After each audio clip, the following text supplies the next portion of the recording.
Alright, so we're doing a little bit of streaming today. Um, yeah, just usual work and play and experiment. I do have a few client projects that I gotta, chores and tasks that I gotta get past today. But overall, I think I'm on track with almost everything. So I'm gonna take a little time today to basically um, continue to work on my open pose model for iClone. I think I got some pretty good progress on that. I'm gonna try a different set of colors, and this time I'm sampling them from inside of Stable Diffusion itself. So I wonder if that's gonna give me any different results.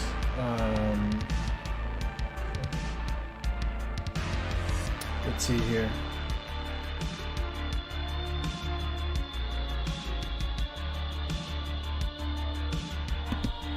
So yeah, I mean, I was using colors that came directly from the OpenPose specifications, but I'm having trouble getting a complete. I mean, I can get the character to do the poses mostly just fine, but once I start working with multiple versions of the character, it kind of breaks apart, and sometimes I can't tell whether it's looking forward or backwards. So I don't know if that's a consequence um, of the colors that I'm using, or whether because it's transparent to a certain extent or what. I don't know. But I'm just sampling the colors right now using a solid swatch generator that I built. I built it with the help of ChatGPT, who basically helped me figure out the functions that I needed to not only be able to grab and pick the colors from any place on the screen, but also generate the swatches in PNG format with the names that I'm going to use for the textures in iClone. Right here. And this way, I'm just sampling them all at the same time. And when I hit this button, I'm going to be able to just grab all those as texture files that I can use inside of iClone.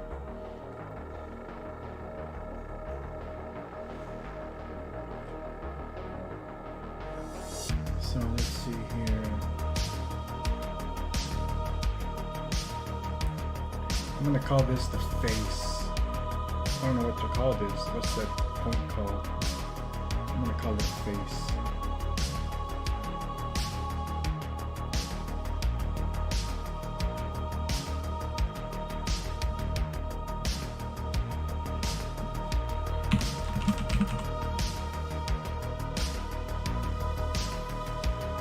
So yeah, I'm just going to continue sampling these colors real quick, and we'll see where it goes.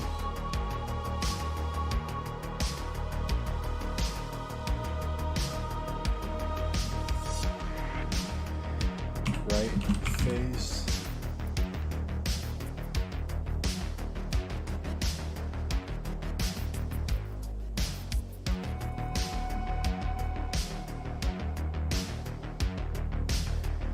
Left.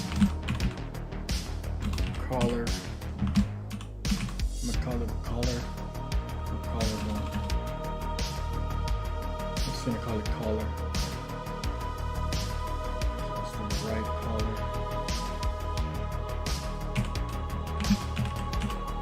And I don't know if collar is spelled with one L or two L's. Yeah, it's two L's. Thank goodness for Google. Not that it matters, nobody's gonna see this.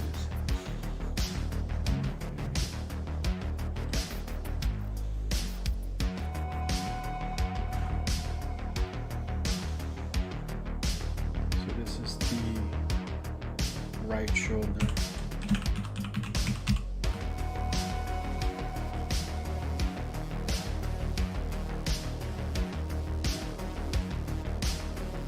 Left shoulder.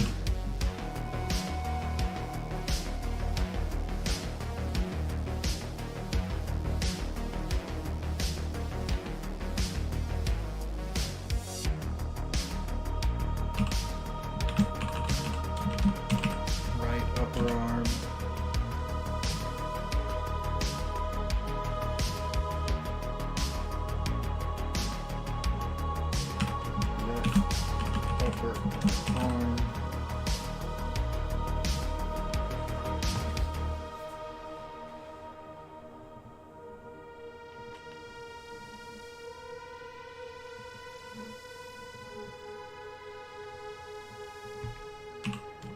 Our elbow.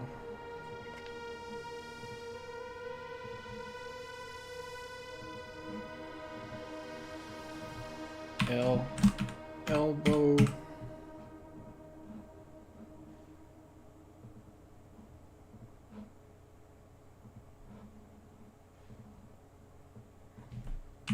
Our hand.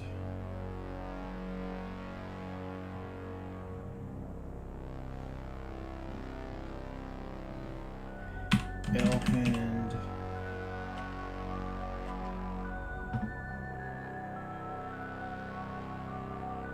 This is also, it's interesting to me because in a way they made these transparent, which kind of throws me off.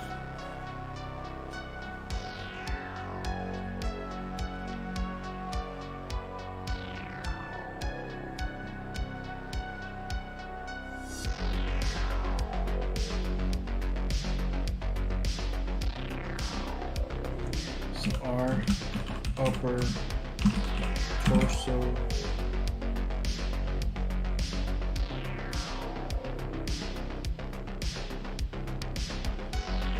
L, upper torso,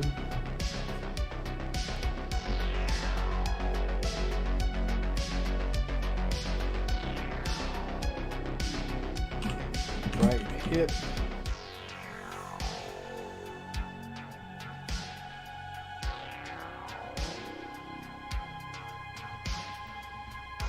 L hip.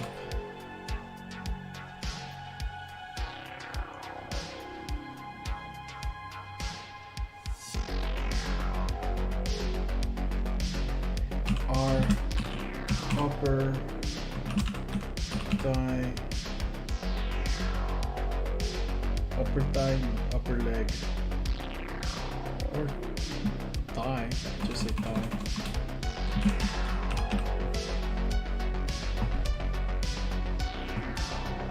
Keep the names as short as possible whenever you're doing anything.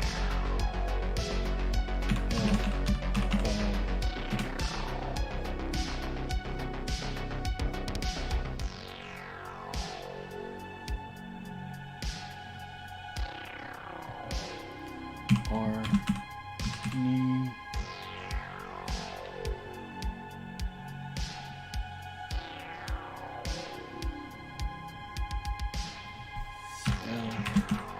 knee,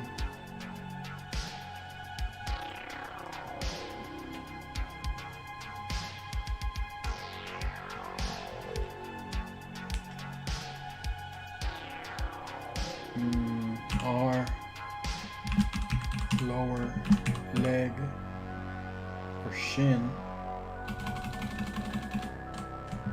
Just keep the names as short as possible. I mean, if we don't have a lower torso, then why say the torso, right? So our shin, left shin,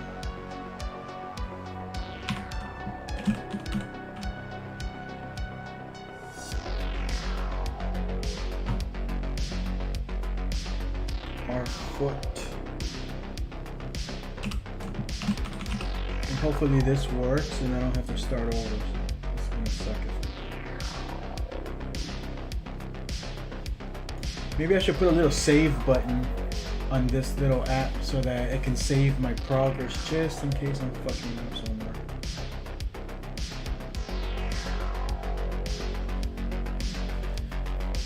Alright. I think that's everything.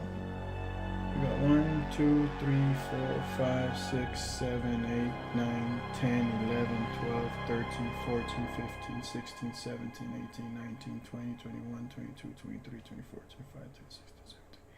We have 29 body parts. And let me see what this black color is, if it's really black. Yep, it's black. I don't need it, so. Okay, here goes nothing. Whoa.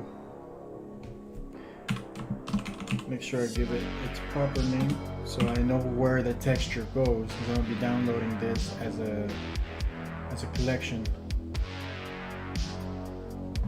Bam! It opened up in another window. So here I have, you know, the custom names for every one of these textures.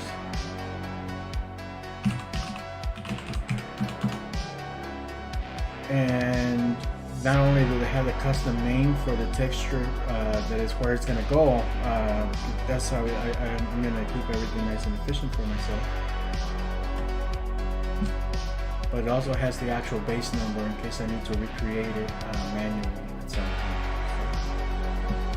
That's cool. I enjoyed building that. So here we have a preview. I think I'm using it on list view details. So it's giving like a little thumbnail of whatever color it is. So that's a pretty cool representation. Of course, I could also go with like the usual medium or large icons and stuff. But you know, for this purpose, I think just sorting them by or viewing them in detail format is perfectly fine because I get to read the name and everything.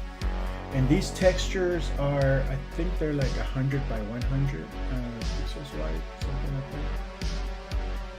that. I mean, they're solid colors, so they really don't need to be 512 by 512 or 4K or whatever. I mean, it's one color. So I just went with 128 by 128. So I still kept it like within the multiples of 8 or 16 or whatever it is.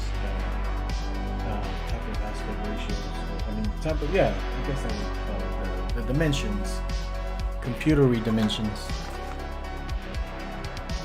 All right, so now we're gonna apply this to our iClone character, and we're gonna see if it works any better. Because the colors that I'm using now, I got them from the actual paper that was written, you know, I think by the MIT folks who came up with this open post thing. But I have a feeling that this is like a modification on it when they implemented this into Stable Diffusion. So we'll see if it works any better.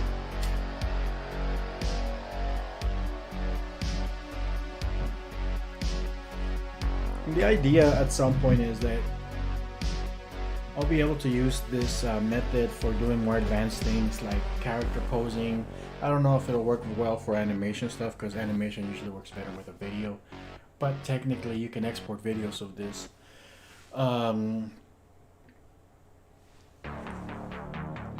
But I'd like to be able to create easy storyboards, come up with a better storyboard workflow, as well as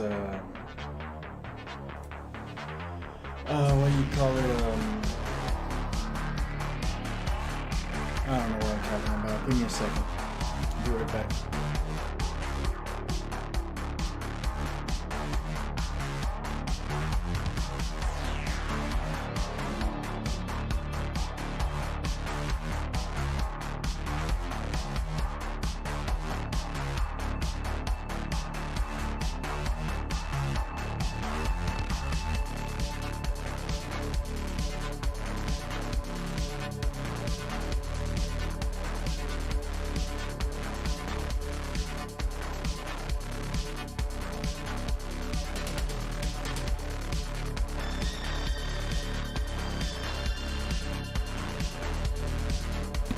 Alright, I'm back. So I like to be able to generate entire character templates for Cartoon Animator, and I've come up with some good style ideas for generating like those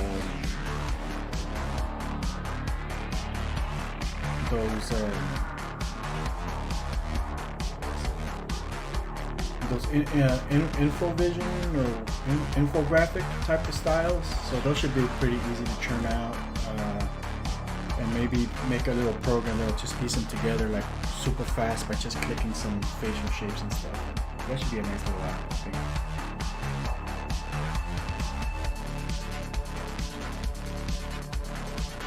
So let's go to custom.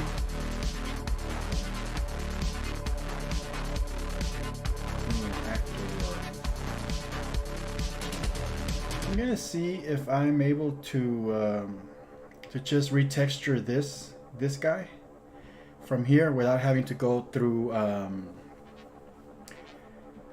Oh, I have actually I have a project. Let's see here, custom project already built with the character.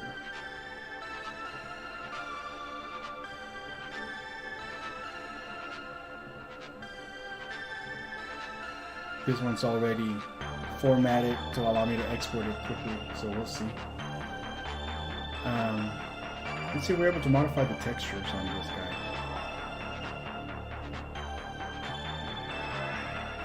There we go.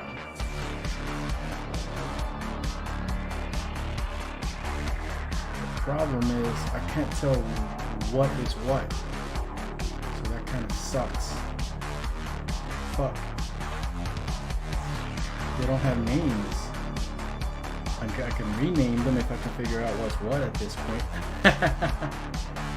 Let's see if the content or the scene manager maybe will allow me to open up the character.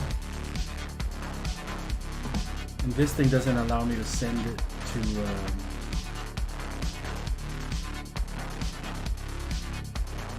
let's export the FBX and bring it inside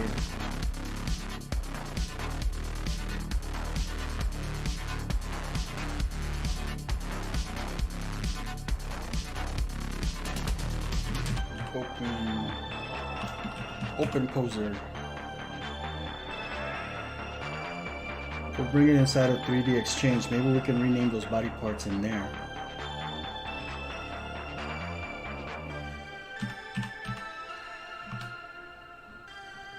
Because you know we don't have 3D Exchange anymore, so we lost a lot of functionality. That kind of sucks. But fortunately, I was able to acquire 3D Exchange before they upgraded to iClone 8.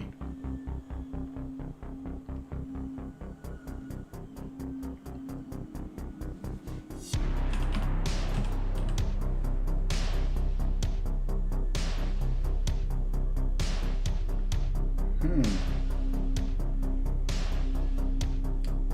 this bring in a whole iClone file? No, it doesn't. For some reason, alright, we'll see what happens.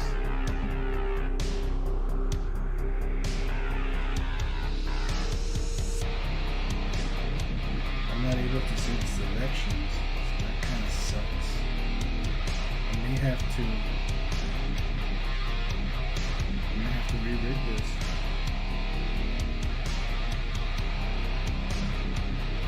Give me the chance to rename it.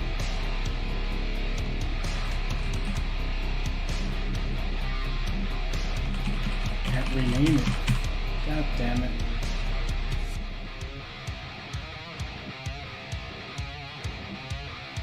Well, I can use it as a reference here because I can see the ball name.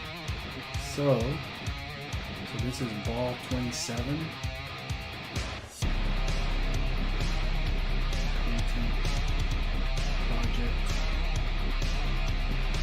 Am I?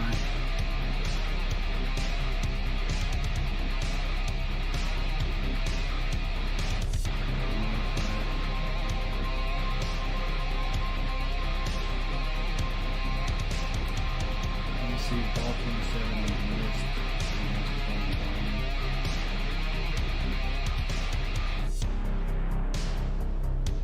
Yeah, I'm probably just gonna have to re-rig this whole thing again.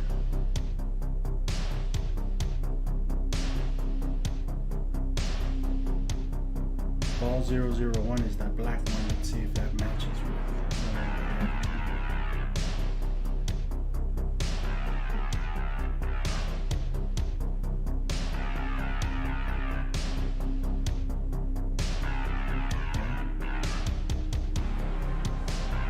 matches, but I don't have this one. Ball underscore 27. That's gonna throw a wrench in my efficiency here.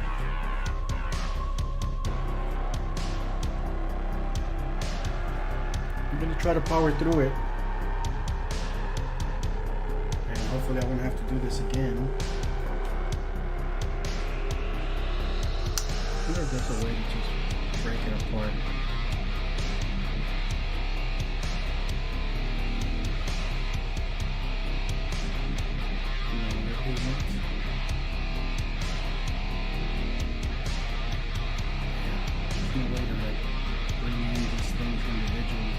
I wonder if I can do this inside of Character Creator. Let's try that too. I mean, because ultimately I just want to save some time. And I want to find out later.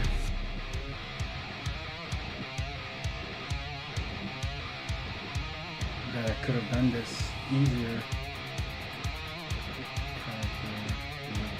Character Creator. Let's see if we can edit this inside of Character Creator.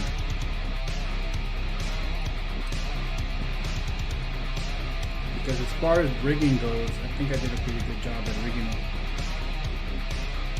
Hey Surfization, how's it going?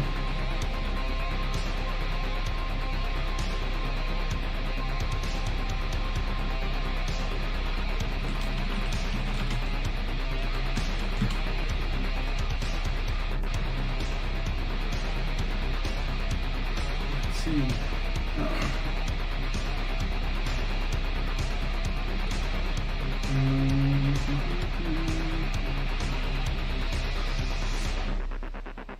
No, I'm not able to select the individual body parts.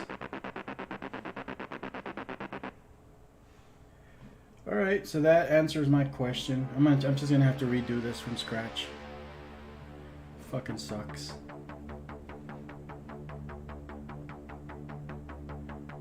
Do we have an open recent?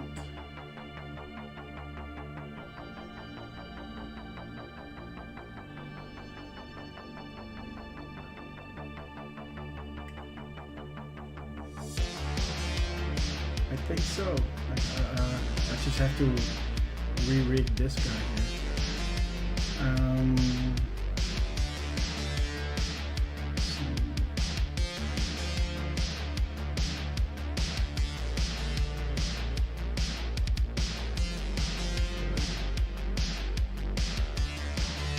Where are my body parts?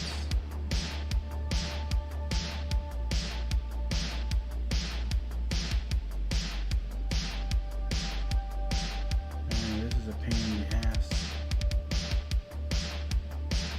Oh.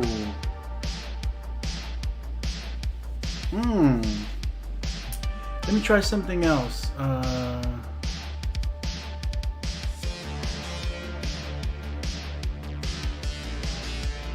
go to new. Let's get a project again. Content. We'll bring this guy in here. I wonder if I could just drag and drop these.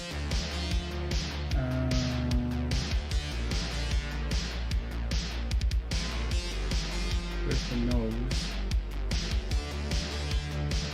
Oh shit, it worked. Okay. This is gonna save a lot of time. Good. I don't have to go through all that bullshit. So let's work on the face. And we're gonna do the left collar.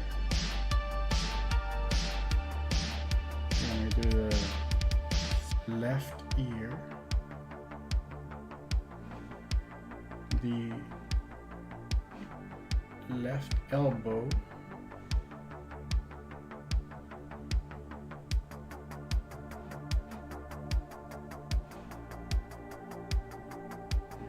This is good. Okay. Left eye. Not very easy to see what you're doing, but it's doing the trick. Left face.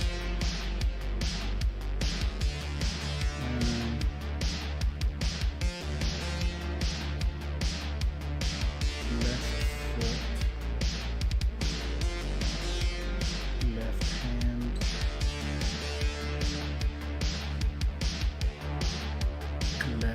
hip,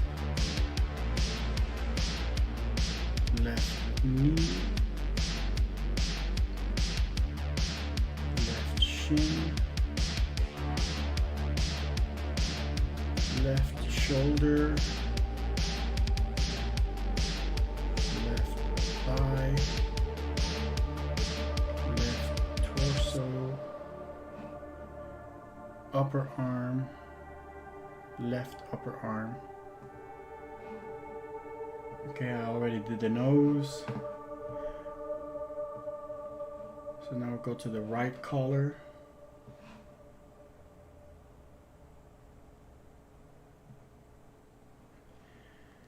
Huh, what about this ball here in the middle? Did I miss a step? Okay, I'll worry about that in a minute. Right collar. Right ear.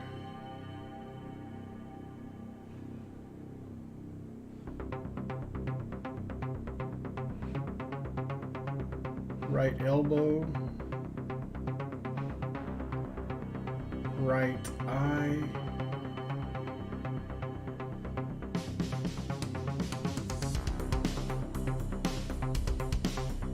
Right face.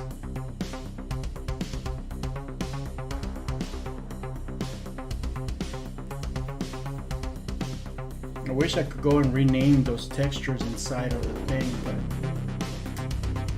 that's gonna be a pain in the ass because a lot of those colors just look the same, you know? Right foot. Get rid of the motion blur. Right hand. Yeah, these colors are, some of these are significantly different than the ones I had originally. Right hip.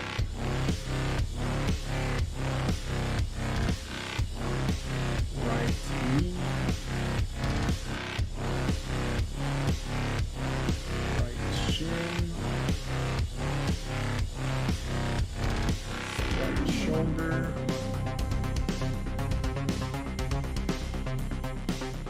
Right thigh.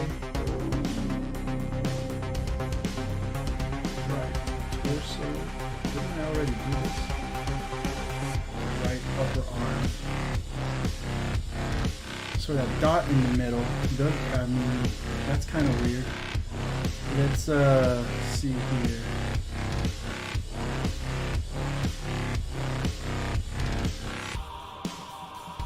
That dot in the middle, I don't know what that is, but I'm gonna select it. I'm gonna call that chest.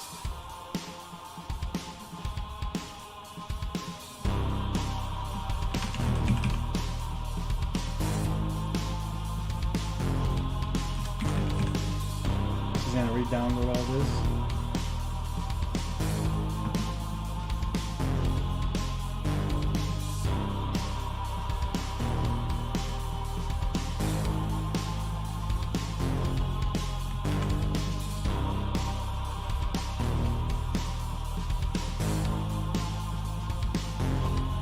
And I'm gonna grab that.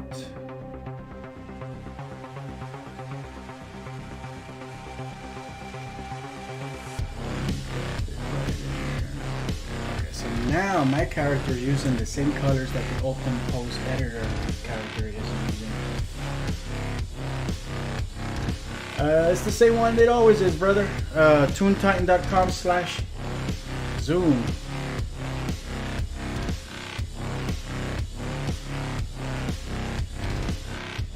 ToonTitan.com/zoom. Feel free to join in.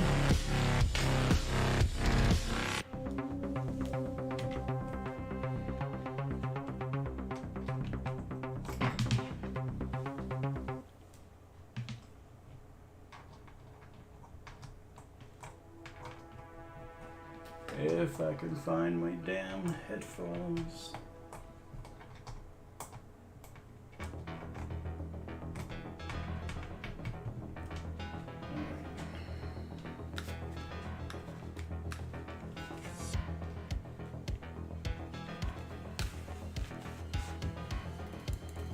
Let's see. I'll go ahead and launch it in case you want to join in.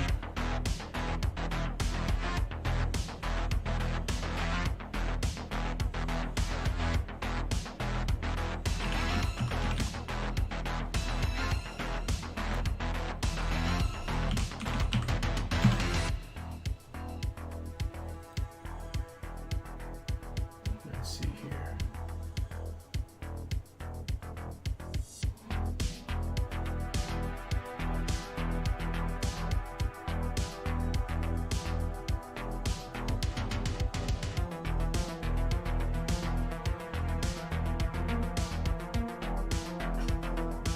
All right, it's running.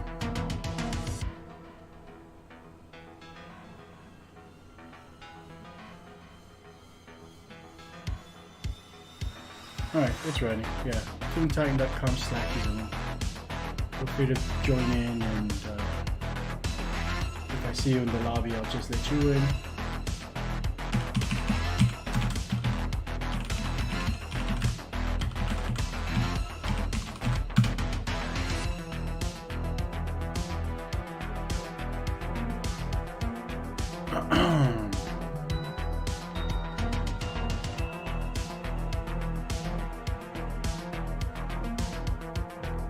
What's up? Hello, hello. What's up, man? I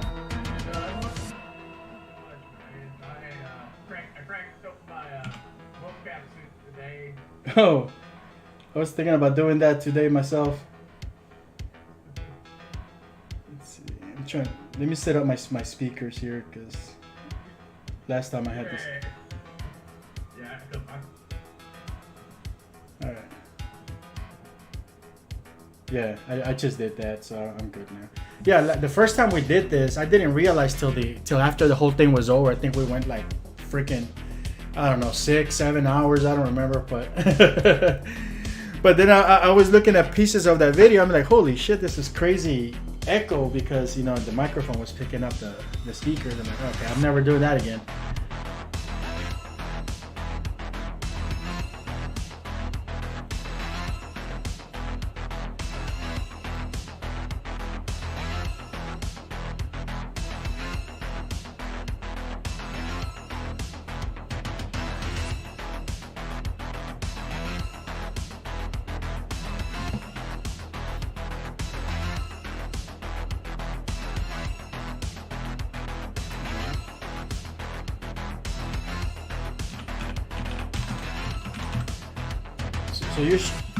So you're streaming right now, huh?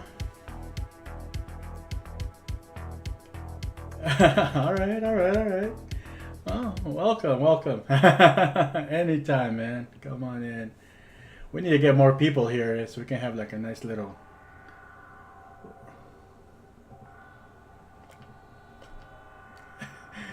Let's bring Joe in, dude. Let's listen. I don't know. That's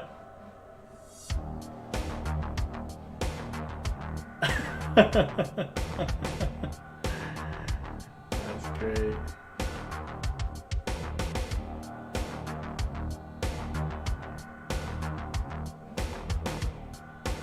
Really?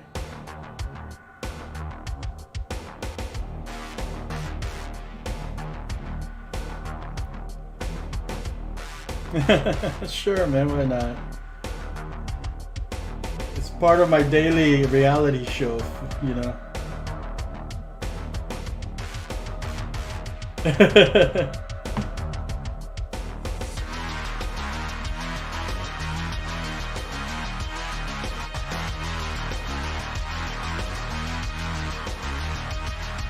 Uh-huh.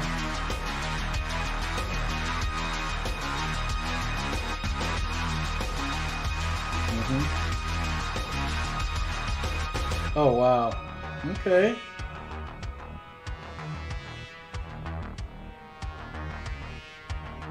Yeah.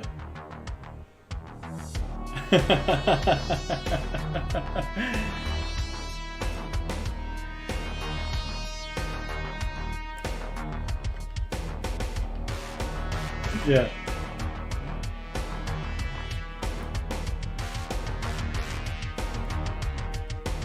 Yeah.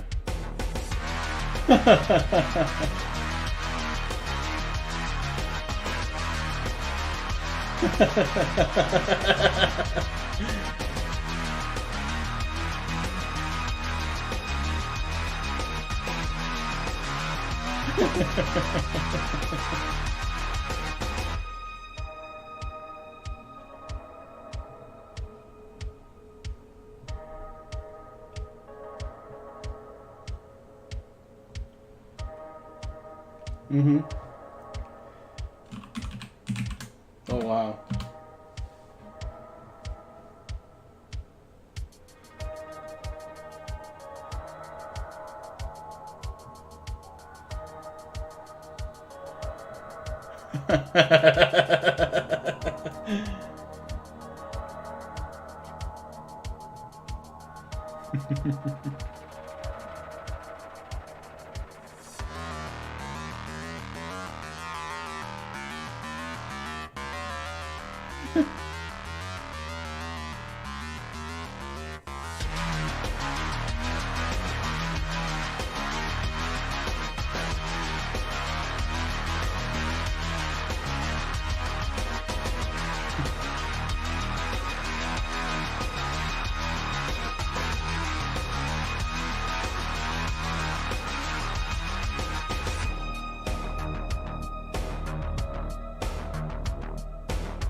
Nice.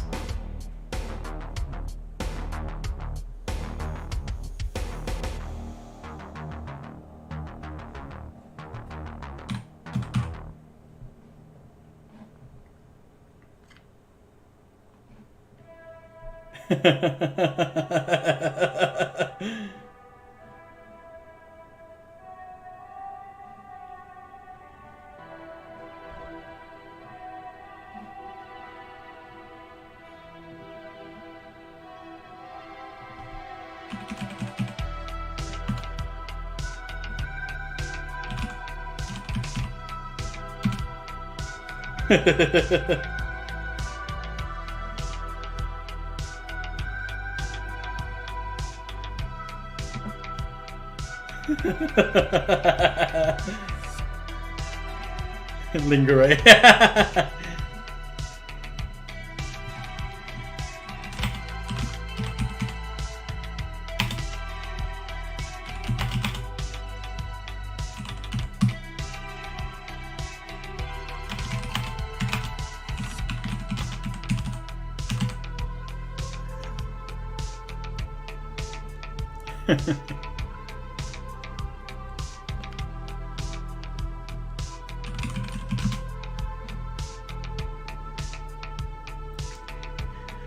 That's the update.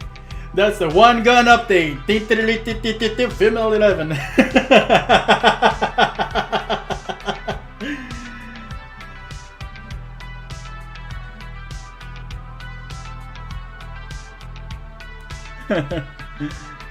That's awesome. I'm surprised he has time for it.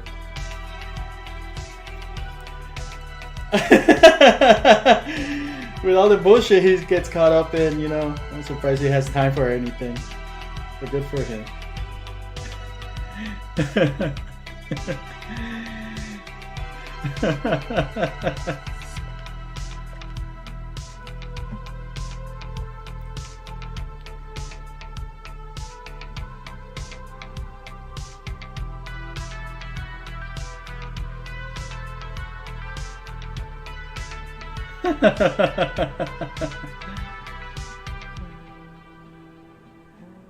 Yeah.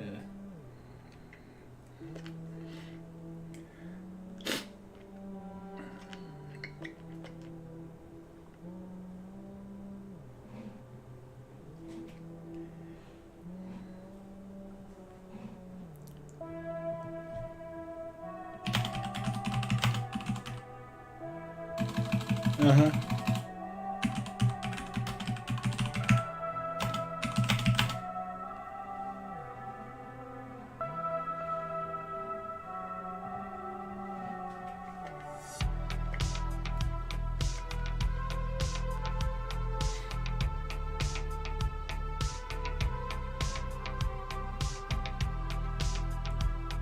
Right.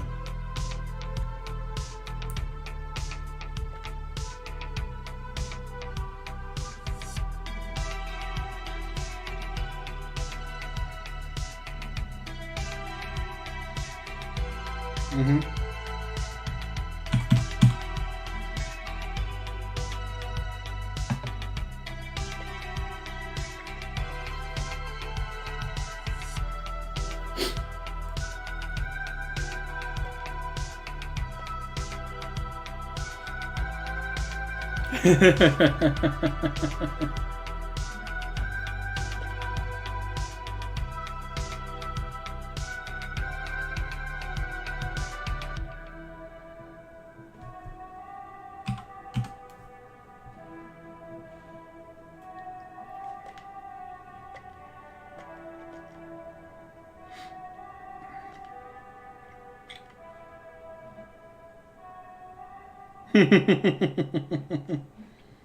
Nice.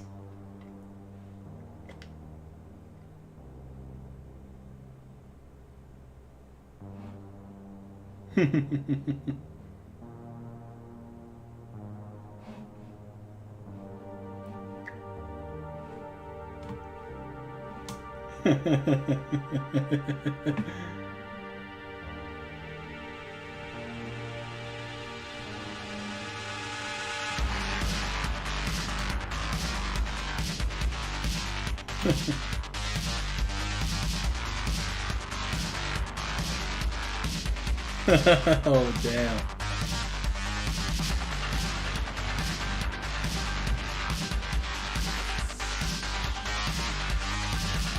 Mm-hmm.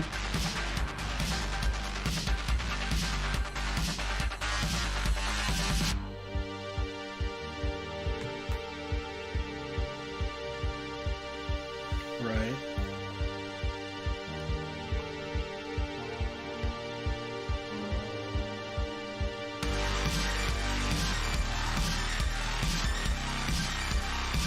Yeah.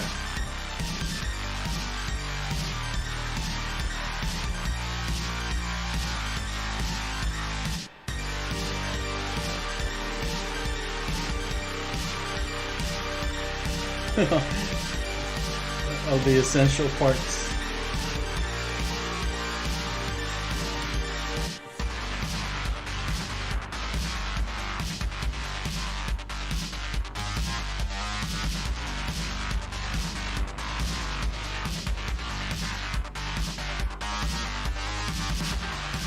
Mm-hmm.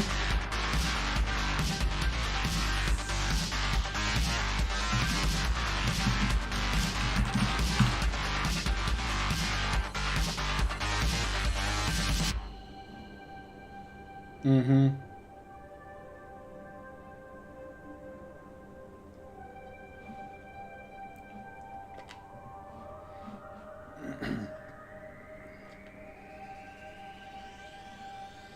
Right. He doesn't know how to build them.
Yeah.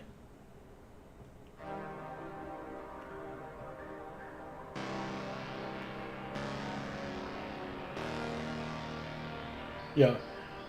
Rand says, Stream Wars! Like, there's no war here. It's just doubling up on the content, brother.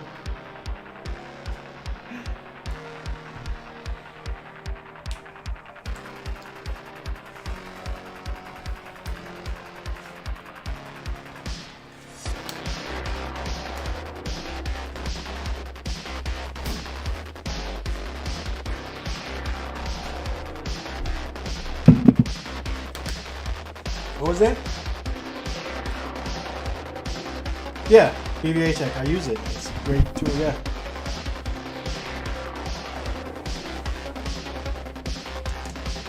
Oh, damn. Wow.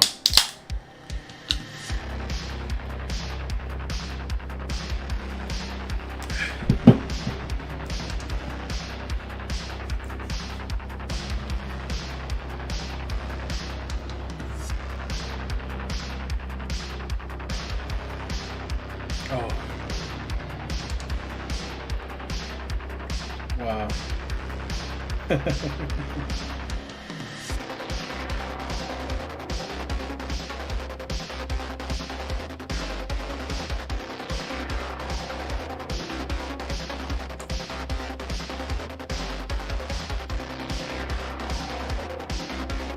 Mm-hmm.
So, are you recording right now, or you're done? You're cleaning up?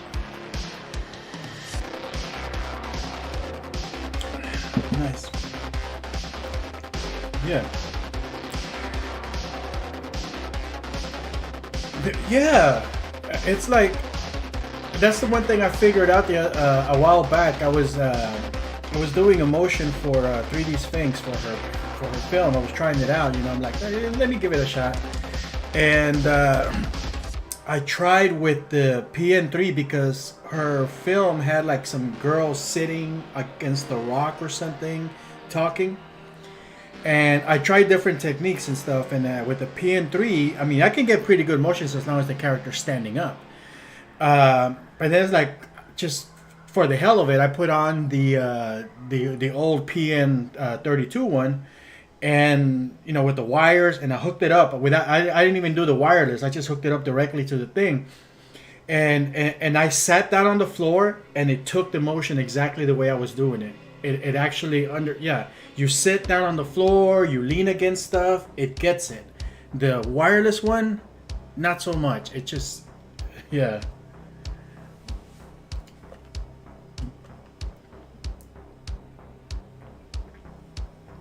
Yeah.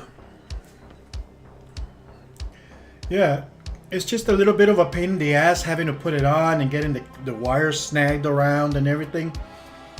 But the more I use it now, I'm finding out more little hacks to it. You know, I bought some.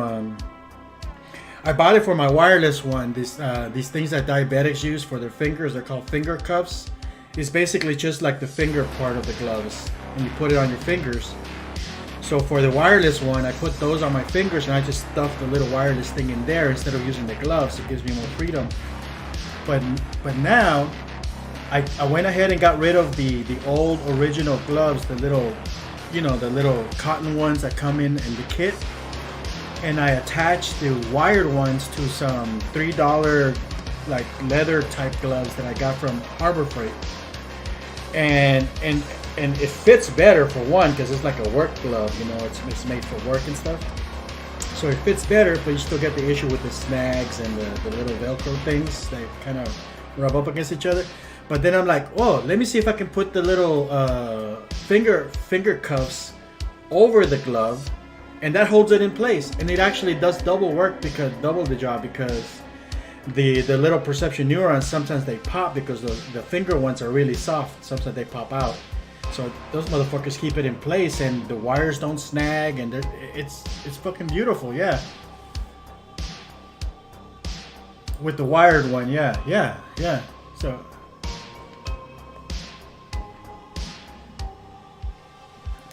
yeah.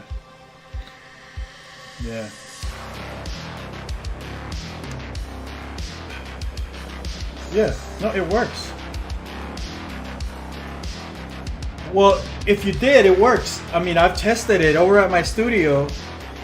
It's an old church building, and I actually tested it to see how far it would go with the Wi-Fi connection. I had my son just run out of the church building and just keep going. I had him on the phone. Keep going as far as you can go.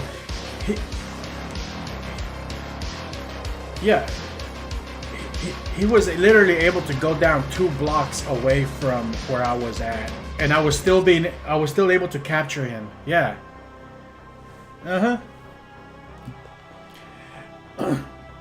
It's fucking crazy. It's a good suit. Don't sell it, dude. I heard you talking about trying to sell it. I think I made you an offer because, you know, the little neurons are the better part of it. Those things are like $32 each, and you know, eventually some of those things are gonna break or you lose them. I've lost a couple because they're so small.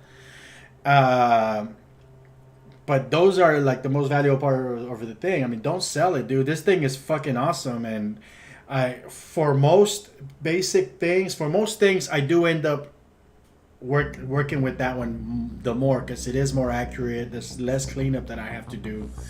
For some reason, the wireless ones just kind of have become a pain in the ass for me, and unfortunately, I bought 3 of those motherfuckers.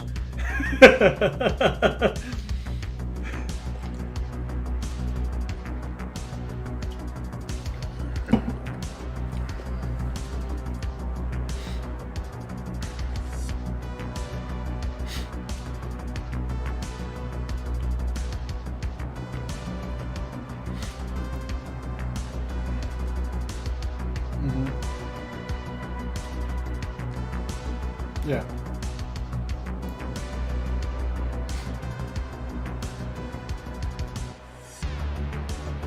Yeah. Well, this one wasn't even a good router. It's a basic Tangent router. Costs $25 at Fry's. Well, Fry's is not around anymore, but I'm pretty sure you can get it at Micro Center. But yeah, man, it's fucking crazy. I mean, I don't know. And I've seen some new suits coming out, and this new company, I forgot what their name is. This new company has been pitching them all over social media. It looks exactly like the version 1 suit of Perception Neuron. Yeah, I can't remember what it is. I can't remember the name. It's some Chinese company, but I have a feeling it's one of those Shinsen things where they just make the suit all generic and people just buy it and put their logo on it and resell them in the US. So it's probably just a clone of the original PN32. So because it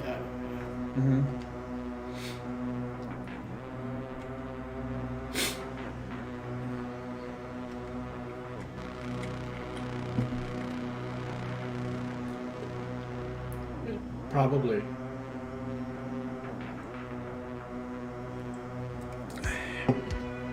Yeah.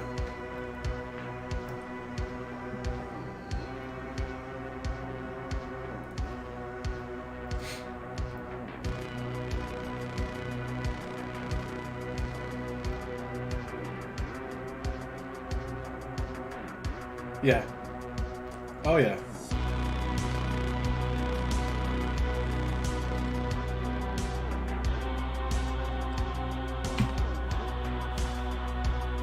It just depends on how you handle it, man. Because yeah, the wires are kind of thin, but I still have. Well, I don't have my original one anymore because it got stolen. But before it got stolen, I had it for about almost 3 years, and how do you think? Come on.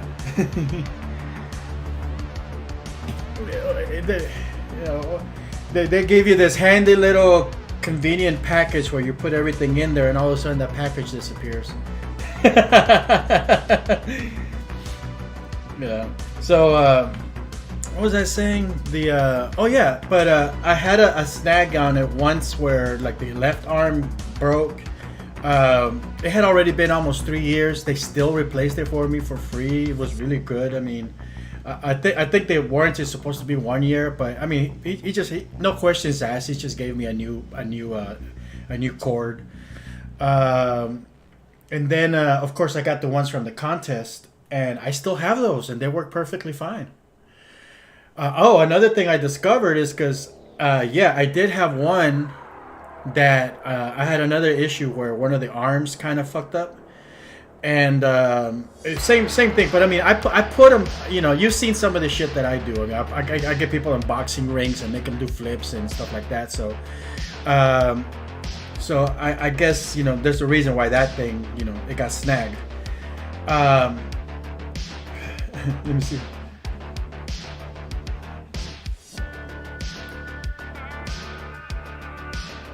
Okay. Yeah, I'm watching that. I'm watching now.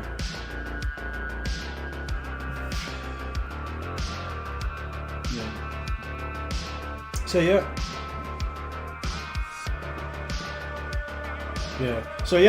The thing on the wires, it wasn't the arm that got messed up this time. It was the connector on the hip, on the left hip. So I wasn't able to connect the leg to it anymore. And then I'm like, let me try connecting it into, because it has other open ports. So I'm like, okay, let me connect this foot to this other open port on the hip, and it works. So just because the one port got damaged doesn't mean you just can't connect that body part to the other port. It still recognizes it. Yeah.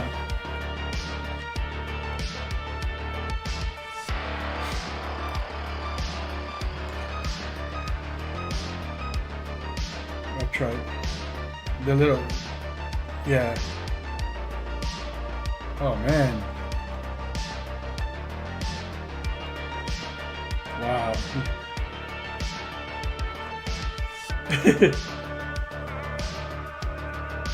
Yeah. Yeah. You know how to fix it, yeah.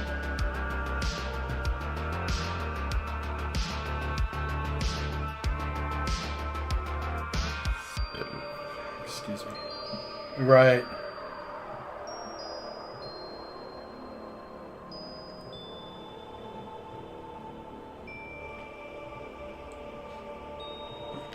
Yeah.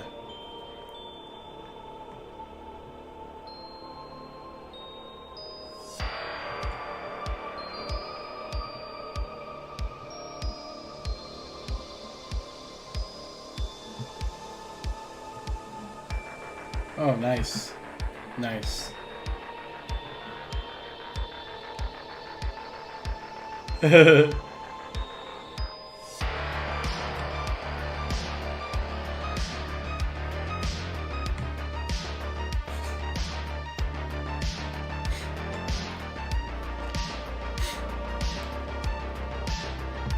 Uh-huh.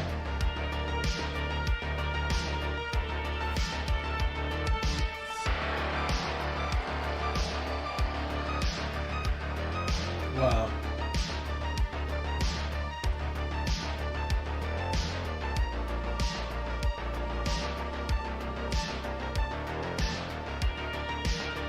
Right.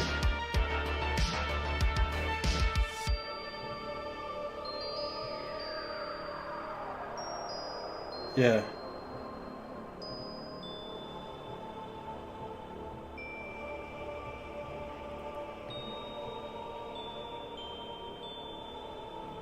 Yeah.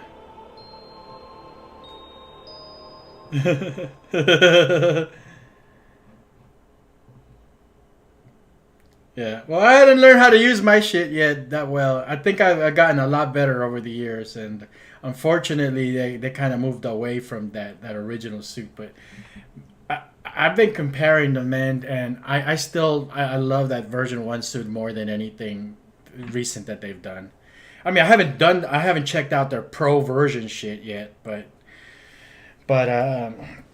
if you compare like the different versions of the PN21, 32, and the PN3 ones, yeah, I still like the original one better.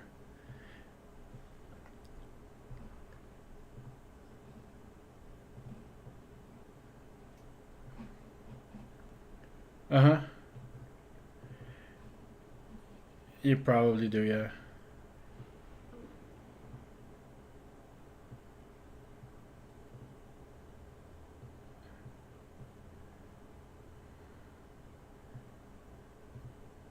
Mm-hmm. Well, it doesn't have like the finger tracking. I think you gotta get like the it doesn't have like the hand and finger tracking. You gotta get like an extra like $1,000 set of gloves. It's completely separate setup for it. Hell to the no no.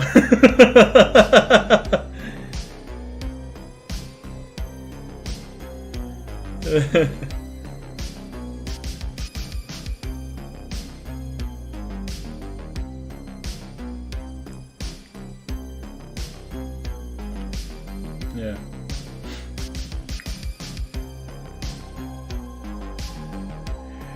And then you gotta deal with the subscription fees too. It's like, okay, you buy this expensive ass suit and then you still have to pay I don't know how many hundreds for the monthly thing. Yeah. Well, you know how Perception Urine gives you the capture software for free. Rococo doesn't. They have a subscription thing. I think they have like a $30 one, but yeah, but it's like you gotta license it by the month. They give you like the first year for free, and after that you just have a brick.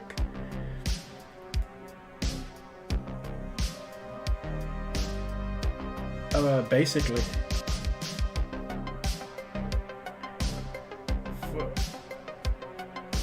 No, the capture software is like being able to capture the motion capture data. Because like it's like buying the Perception Neuron without the Axis Studio software.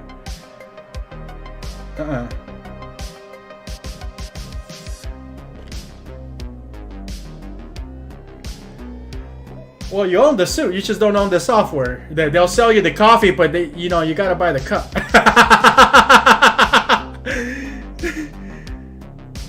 Right.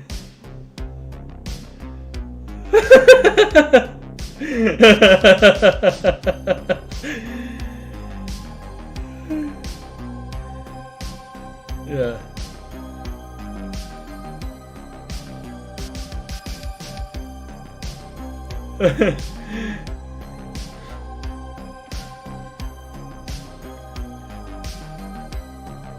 Yeah. That might not be the best, but at least I'm able to use it.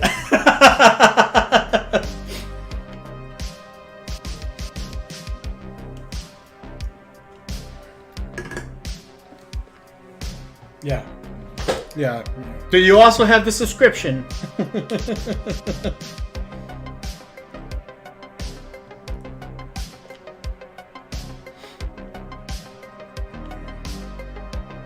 Mm-hmm.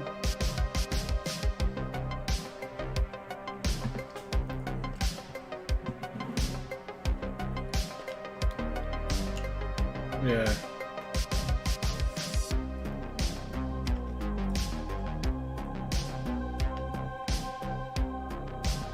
Mm-hmm.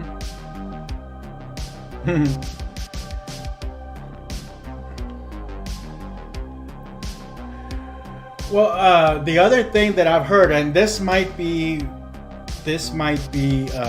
speculation, or I heard it somewhere. by someone I thought was reputable. I think it was by somebody over at Noitum who mentioned it, but they had some broadcast during the whole COVID thing, and they would be talking about it. And at least at the time, because I know they've done some upgrades to the suit, they released different versions of it now. But the original Rokoko suit was pretty much the same as the Noitum suit, except that they had it embedded inside of the thing so that the wires weren't exposed. But it was basically the same as the PN32 with a different software. And but I don't know if it's still the same. I think it's now it's different.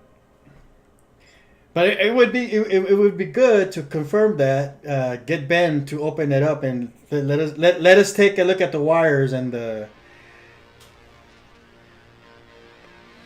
Okay, the Rokoko suit is like a one-piece fits some suit, right? It's basically it has the wires embedded in there.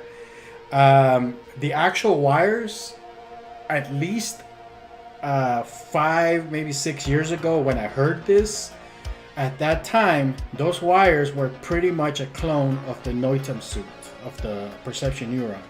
It's just that it's just a different format. They're just inside of a prettier package where you just put it on. It's easier, it's more comfortable. Your wires won't get snagged because you're putting it on like an overall. And of course, the downside to that is that you can't just fit anybody into that same overall. But at that time, when I heard that, I mean, it was from somebody that was credible. They mentioned that it was basically the same suit, except that it was just embedded inside of that onesie. And of course, they got their own custom software, so that's where the extra value comes from, where they have extra features and different things like that, different cleanup procedures. But the actual hardware itself was the PN31, 32.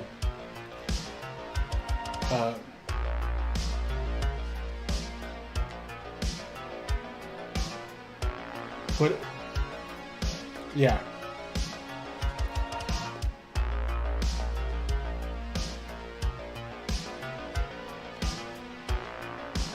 Mm-hmm.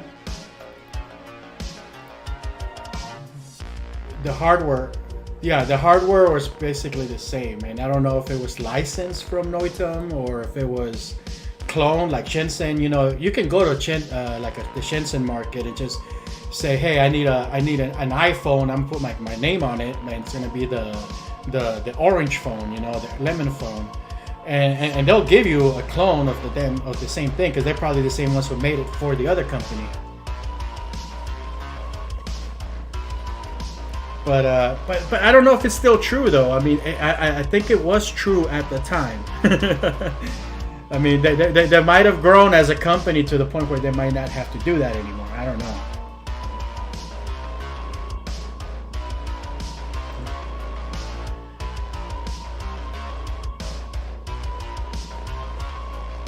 To Shenzhen? No, but you can go to Alibaba and just connect to all these guys. So, is it Alibaba? Yeah, Alibaba.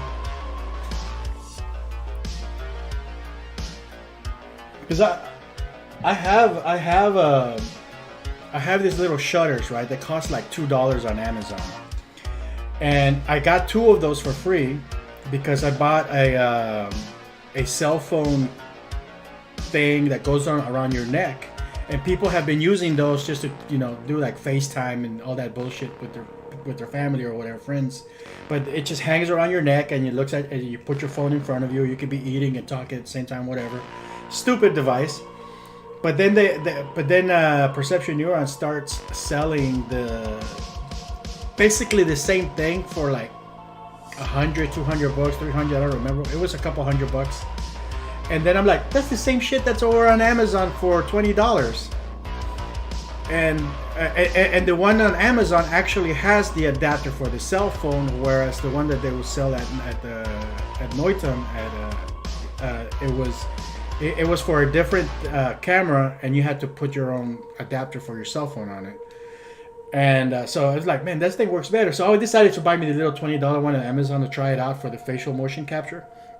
And it came with those 2 little shutters, and I'm over here like, All it does is it sends a volume up signal to whatever Bluetooth device you have. It's meant to take selfies. You know, on your phone, when you press the volume up button, it takes a picture. So these little things, they're $2. They connect through Bluetooth to any Bluetooth device, and it sends a volume up signal. So what I did is I wrote up this little application that captures the volume up signal and converts it into a keyboard shortcut like Control-Alt-P or whatever. And I forgot what the keyboard shortcut is to like initiate a recording in Perception Neuron. But basically, I converted it into that so that when I push the button, it sends the volume up key, but then it converts it to that keyboard shortcut, and it essentially starts recording for you. And I'm like, and I'm like, holy shit, this works. So I was like, okay, so click once, it'll start recording. Click once again, it'll stop. Double click on it, you can do a calibration, you know, stuff like that. So I have it based on clicks, and the little software works.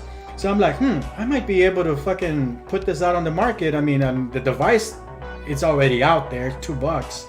But, you know, I can sell my software, you know, charge $10 for it or whatever. Or I could just box it all as a premium package, include the shutter and the software, and just, you know, upload to Amazon or whatever. So I started looking into that. So yeah, and so then I found the little shutters on Alibaba. They're all generic. You could just buy them. They cost like 11 cents a unit. You gotta buy like 500 or so of them or something. But you get it for like 11 cents. I'm like, oh, okay. I can package the one little shutter with my software and charge $10 for it, and you know, I don't think there's much of a market for it anymore. But but that's how I ran into Alibaba, and the fact that you can pretty much browse through all these products that are being sold in the U.S.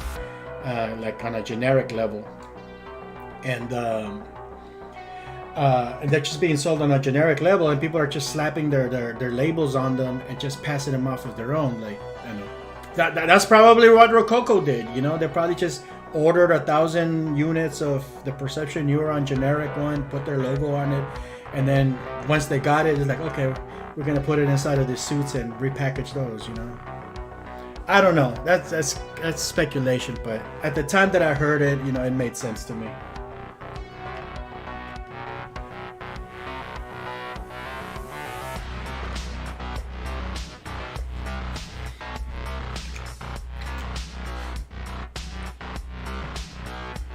Yeah.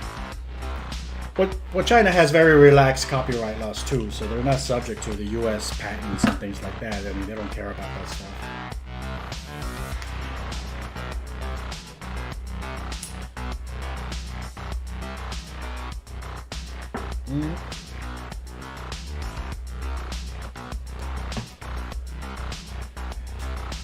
Yeah.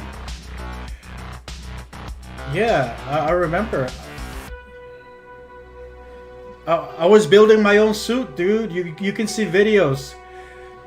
Yeah, I was experimenting, and I was trying. I bought the little sensors. They were like 11 cents a piece, and you know, and I just bought a shitload of them. I was trying to experiment with them, and I'm like, fuck. And I got to the point where I could get them to read, and then I saw the Kickstarter, and I'm like, oh, well, these guys already figured it out. I'm just gonna buy theirs. I was just building it for myself, you know.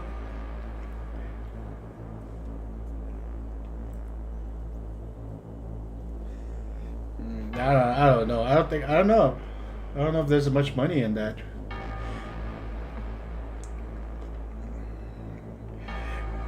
I mean, you have to be selling a lot of them as a company to be making money, you know, and the market is so saturated now, and you can see them now that they're kind of shifting to like, oh yeah, go to our website and buy motions, you know, and they're putting like these catalogs of motions now. And, you know, they're trying to generate revenue and stuff, and I think they're kind of like, okay, we're not selling as much anymore. I don't know. I'm just talking out my ass at this point.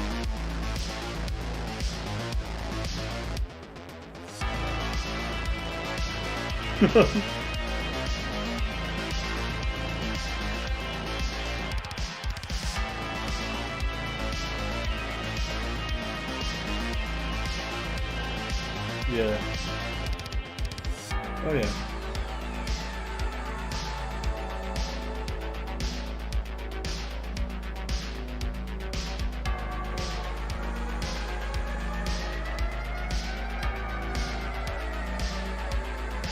Oh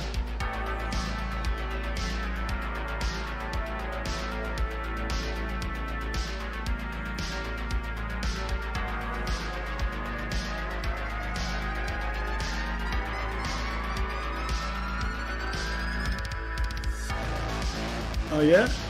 How, how did that go for you?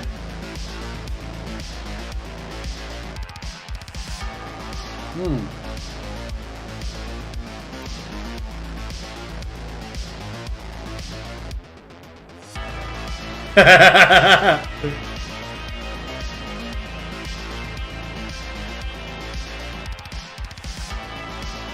Right.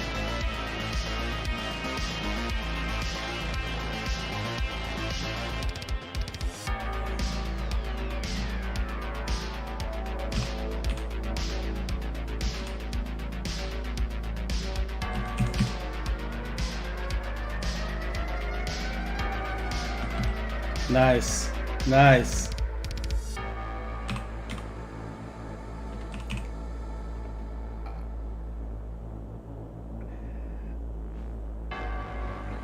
Right. I tried using it, but my experience was more of a nightmare. But then again, I'm always finding shit that breaks. But in my case, I was trying to rig that open post character, the one that I'm working on right now, working with. And of course, you tried rigging that up yourself too. You couldn't, you know, it was a pain in the ass. So I was trying to do it with that model, and it didn't work for me, and understandably. So I'm not gonna fault Reallusion in that one for that.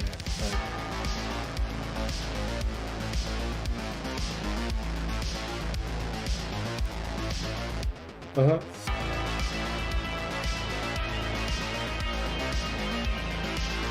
Right.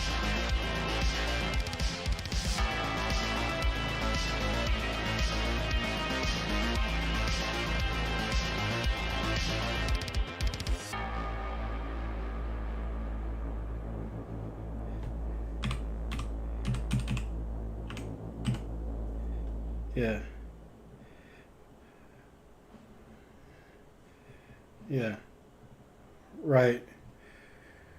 Yeah. Yeah, but for most use cases, I think that's perfect. That's fine. So yeah, I just got to keep that in mind next time I use it. I just went straight for the unusable stuff.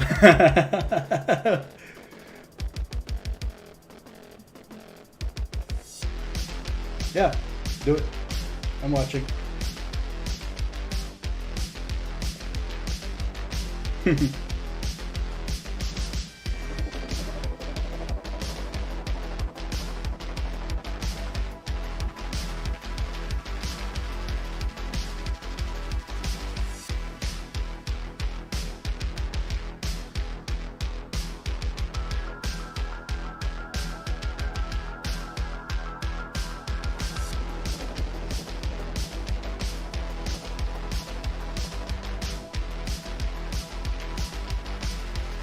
Polygon exclusive.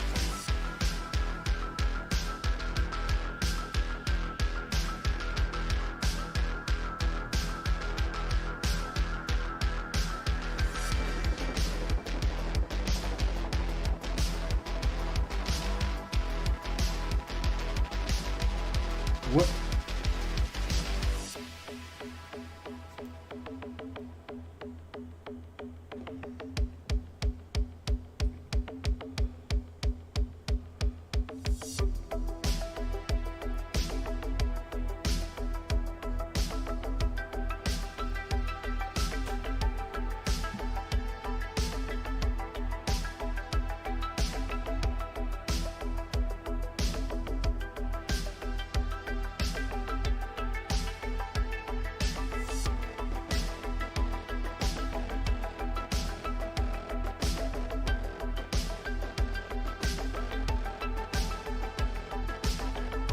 Damn.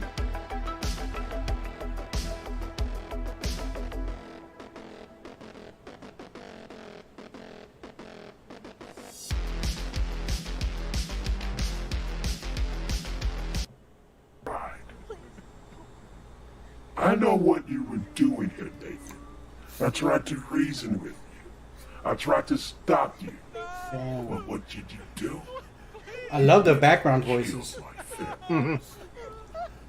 Then you tried to take my life. But you know, you failed. So now it's time, brother, for me to make you lose something. With this. This illegal abomination you secretly made in this lab. Love the This is background the voices. weaponized cryptovirus that you made. Illegally. This genetically modified strain you made has not been tested yet. Oh, but for what I've seen, it's very nasty, brother. Very nasty the way you weaponized it. So, brother, this is where I come in to help you. You see, I need $6 billion in the data you stole from me. I want it in the next 5 hours, or I'll run a test of your virus on the population of this city. I'm not playing around, brother. Because for every hour until I get my payment, this will happen.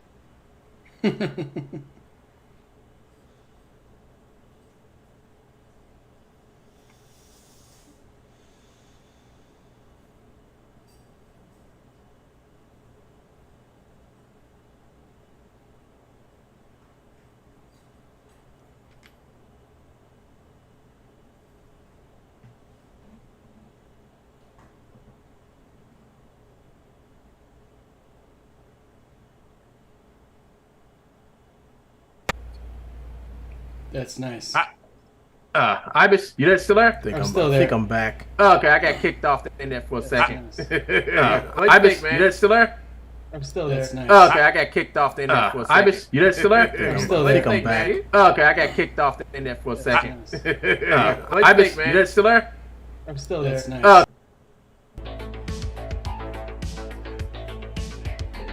Hang on a second. I'm getting a bunch of feedback on my thing.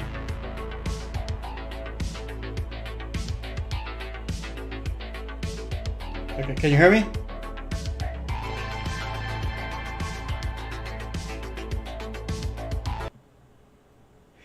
That's on me. I was running a render. Yeah, I was running a render and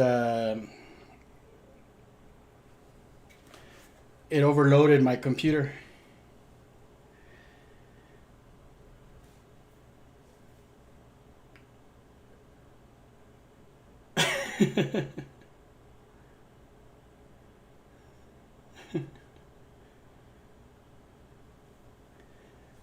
Okay, I think hang on.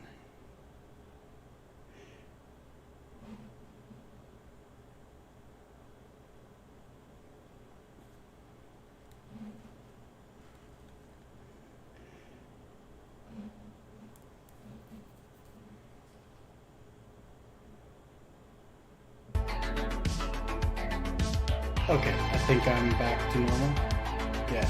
Yeah. That's pretty damn good, man. I love the camera work.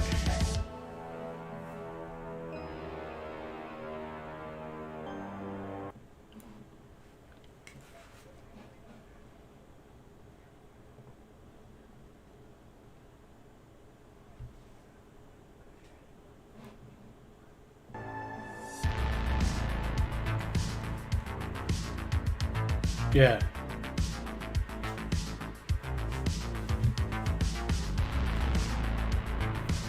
Nice.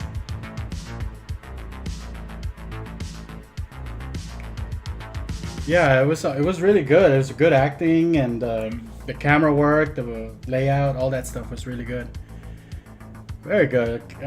I'm surprised at how fast you were able to do all that.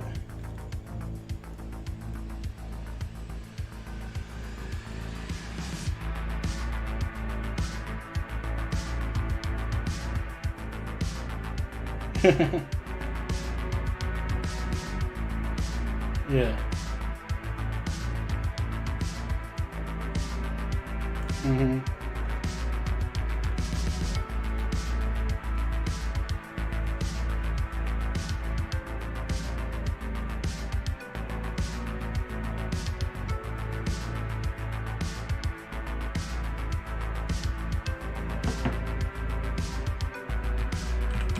Mm-hmm.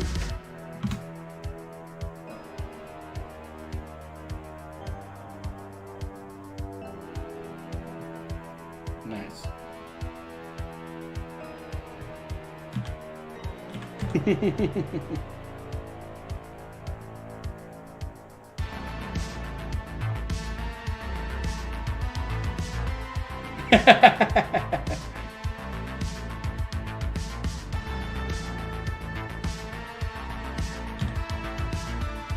Mm-hmm.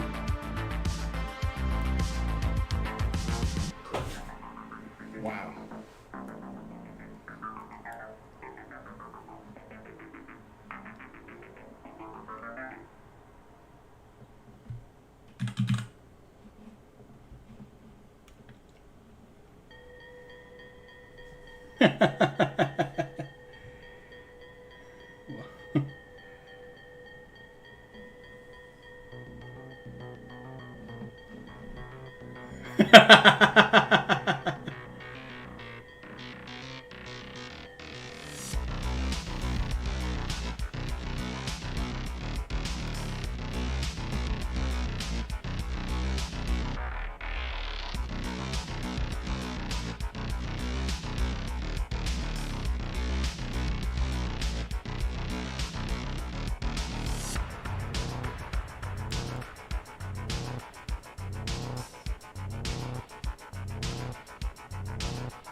Mm-hmm.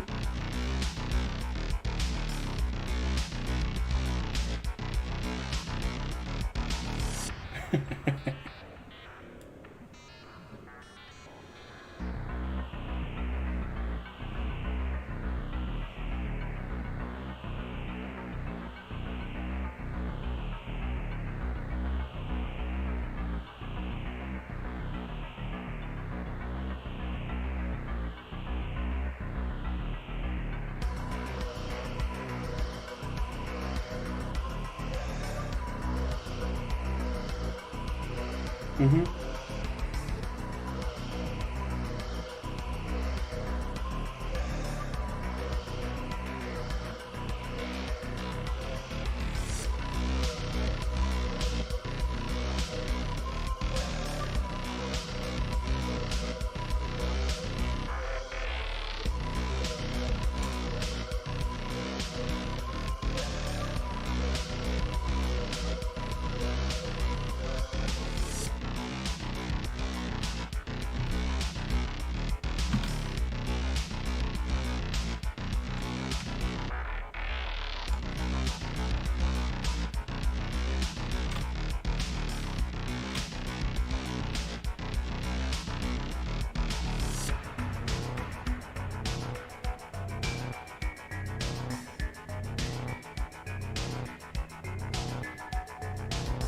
Let me know, man. Send me a script. I'll give you some voices.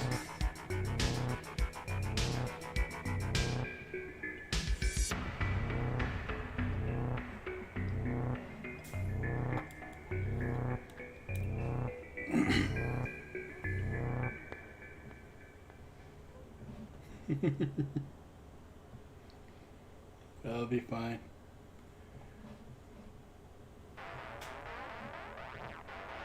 Okay, so I think my little workflow idea might work. So the rig works fine. I'm able to get the characters to pose in exactly the way I want them to. Are you still there?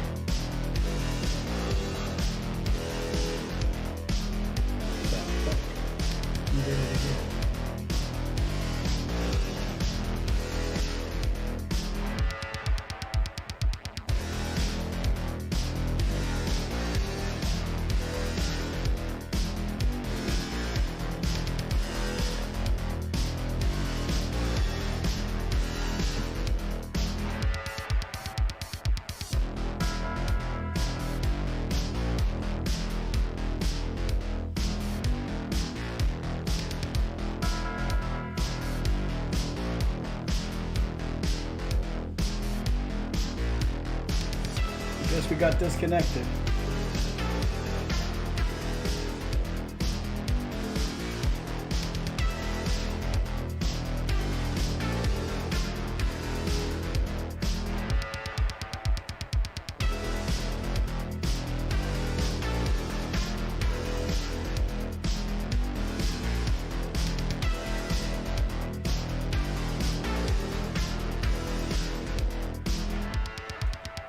I'm here.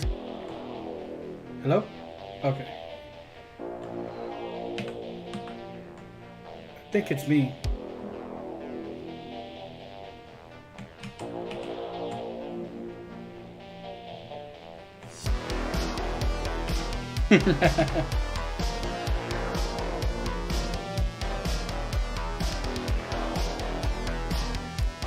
So yeah. Are you there? Okay.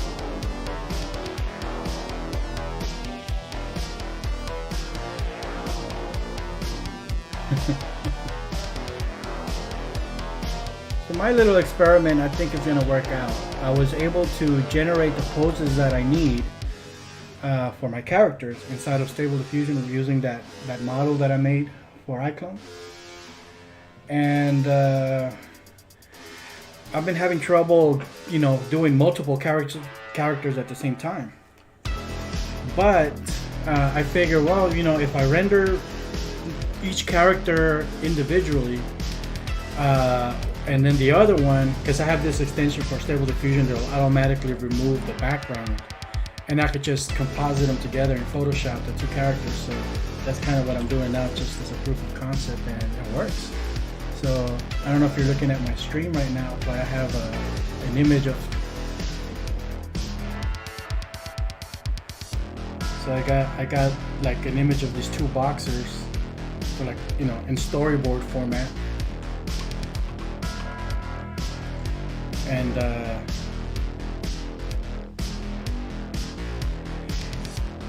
for my movie.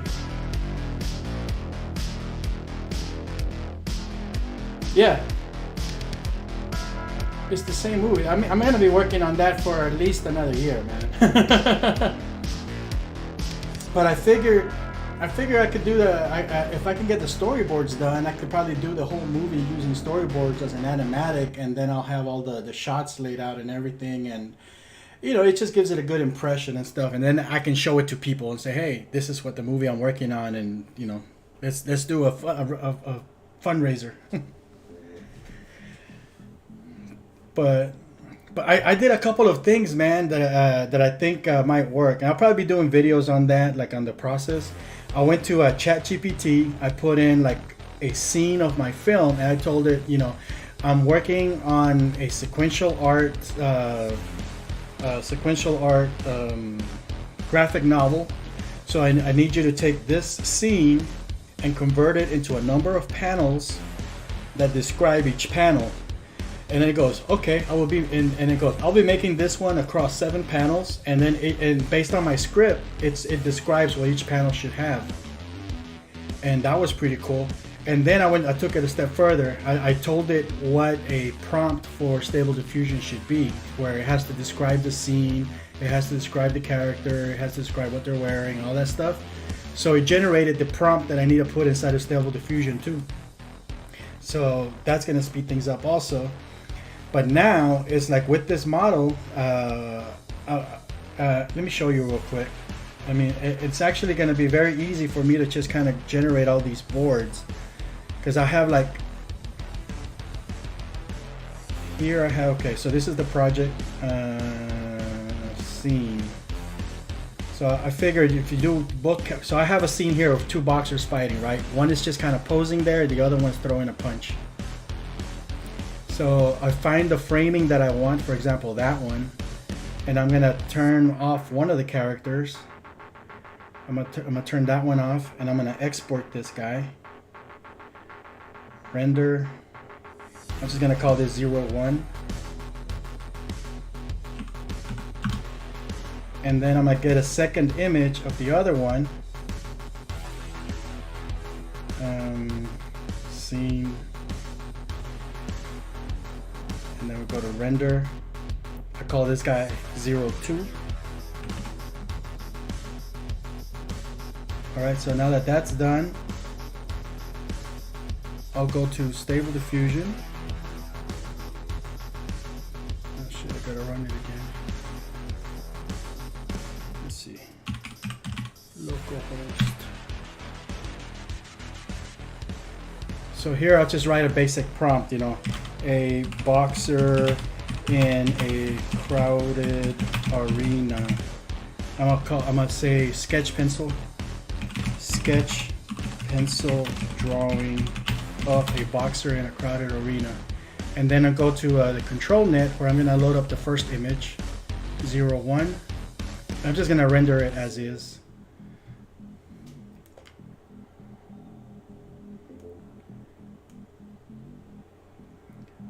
Okay, so it gave me this image here. I'm going to use the same seed so that I can maintain the same style, so the other image matches. So then I'm going to, well, let me open up this folder. Okay, so now I'm going to clear this out. Oh shit, hang on. Let me make it, because it's not using the pose. I didn't select the pose. Hang on. Let me try it one more time. Because, oh fuck, I did it again. I need to load up the image, 01. So now I'm using this pose with that style. So it's giving me the exact pose that I've made in iClone.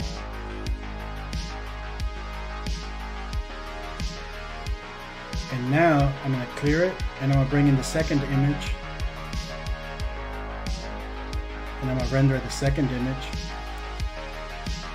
But the second image is gonna have its own background.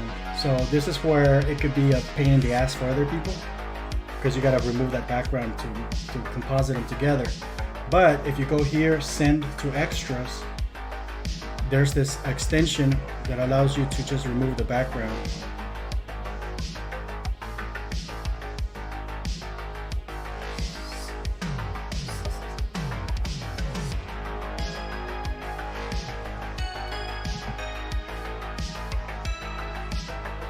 So it's Stable Diffusion.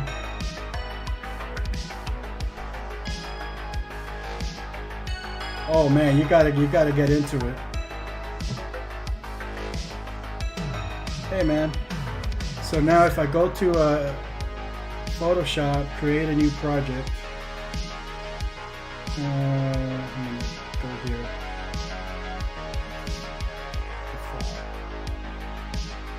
Oh. So I have my new project, right? So this is going to be the panel to my storyboard that I just made. And I'm going to drag the first image that I rendered. And I'm just going to place it right there. And now the second one with the background removed, I just dump it in there.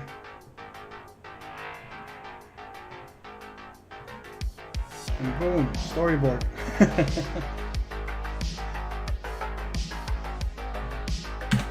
And you can do some Photoshop magic here. Let's see. Rasterize layer. And nothing fancy, nothing major. Just grab this guy's arm just so it can help overlapping. Copy paste. And then just bring it to the top.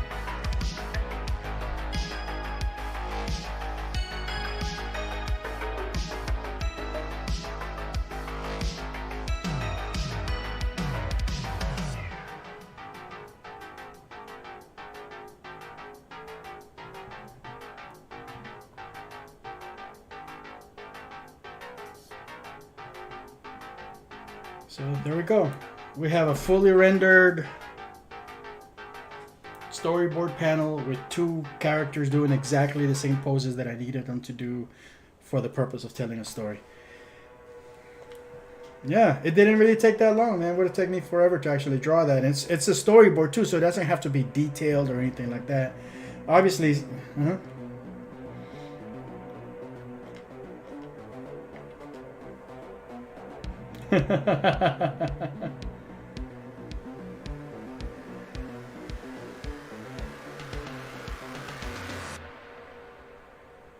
It says, that's for mocap. I missed that. I'll watch again. Why not?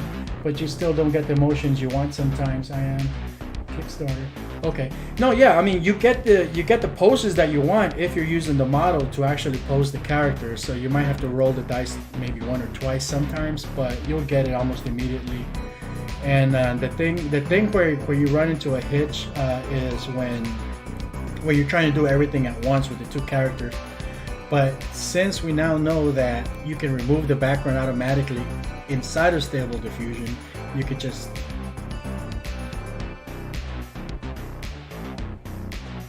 oh shit. What?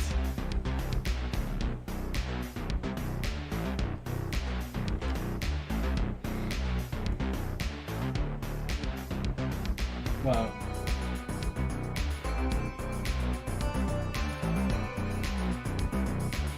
Fucking ridiculous, man.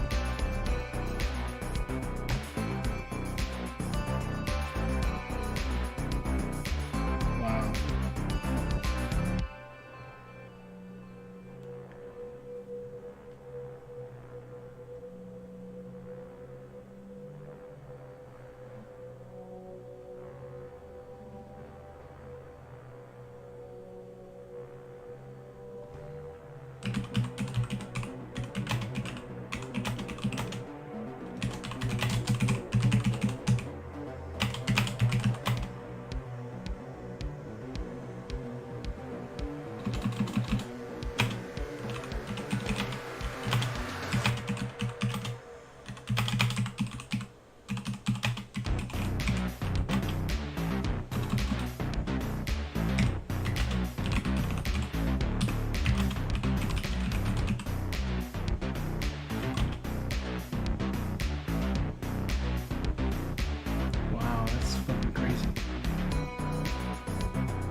I wonder if there. Do you know if there's a keyboard shortcut that would allow iClone to just export the image to a folder, like just like export shortcut? Do you know anything about that?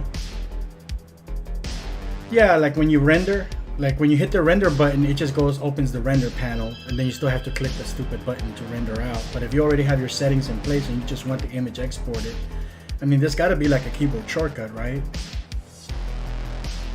Yeah, that's fucked up.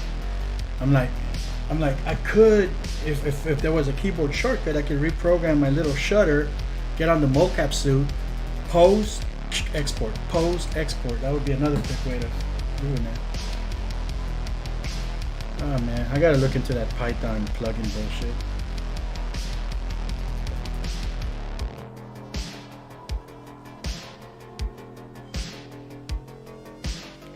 Nice.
I'm here.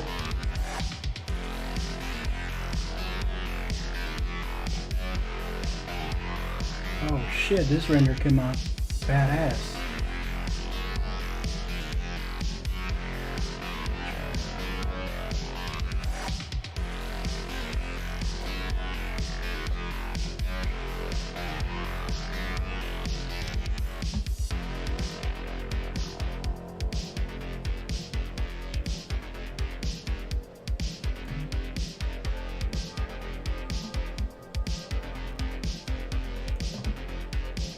Mm-hmm.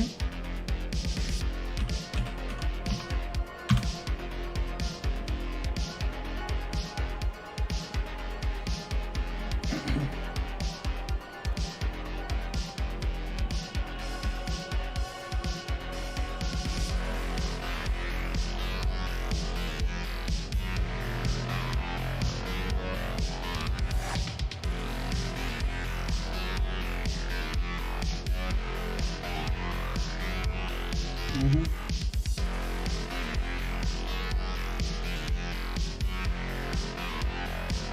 Mm-hmm.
Oh, that's perfect.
Holy shit, dude. I could be a professional storyboarder now. That's fucking crazy. This definitely motivates me to actually get more work done.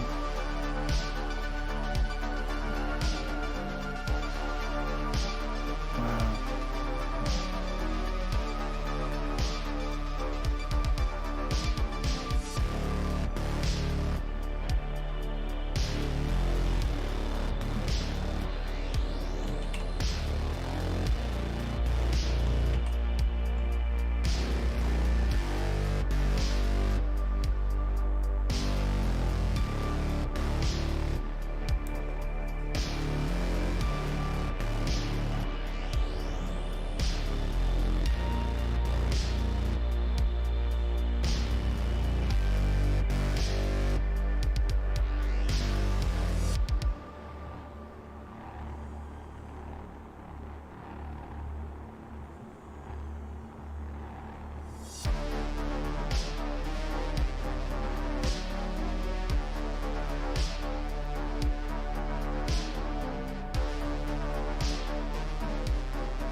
I could totally see somebody doing a full comic book using this method, man.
I'm loving this. It's like a whole new superpower that I've never had.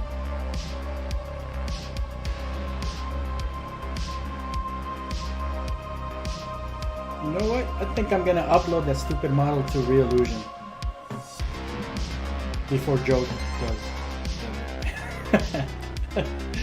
I think I'm gonna upload that Stable Diffusion, the open pose model, in case other people want to use it, because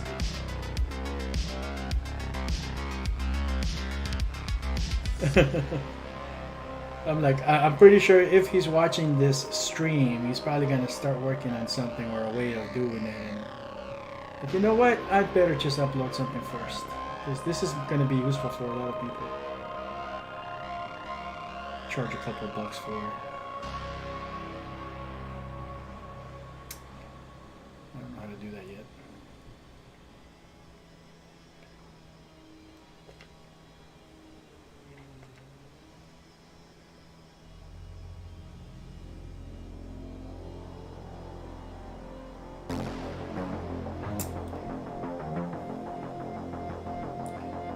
The thing is, I still don't know how to control the fucking cameras. I wonder if I can do like an over-the-head view.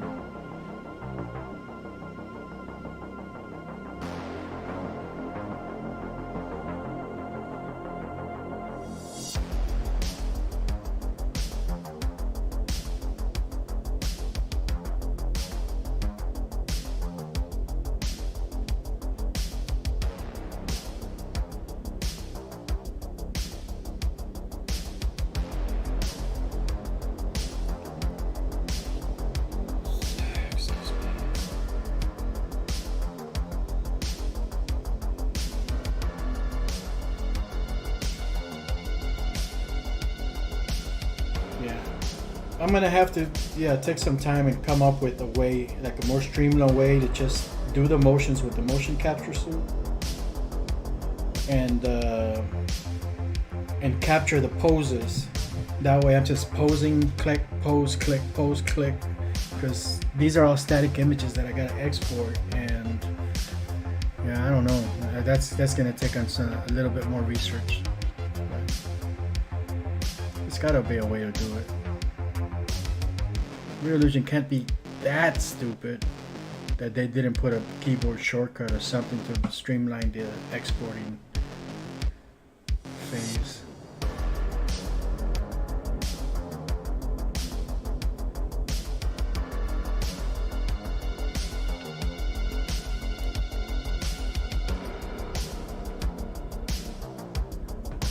So let's see.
Yeah.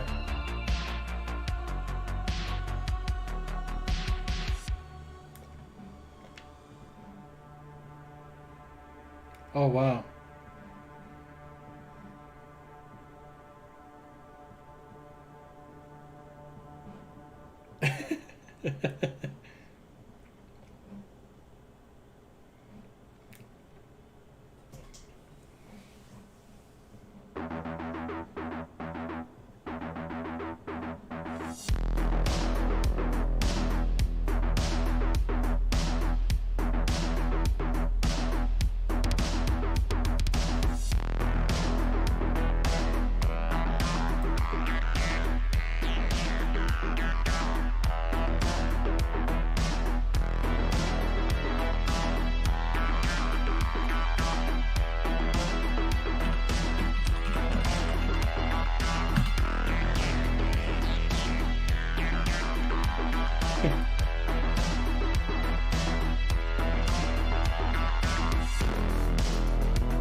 Maybe she's just trying to get, you know, just brush off whatever drama is coming her way.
I think that story is badass though. I mean, it sucks that he got caught, but you know, hijack a plane. That's fucking baller.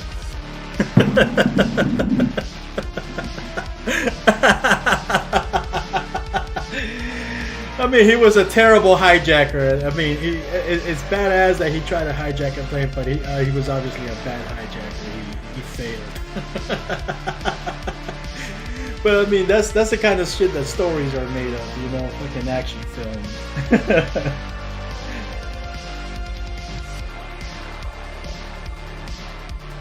I would own that shit.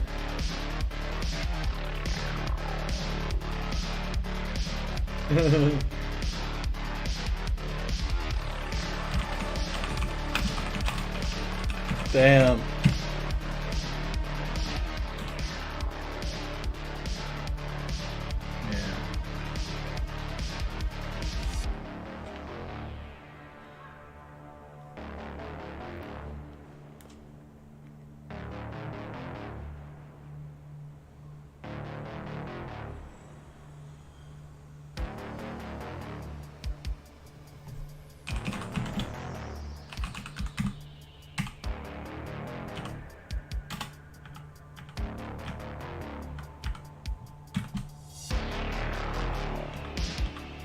Well, I mean, mental health is a big thing too. You probably can't help it.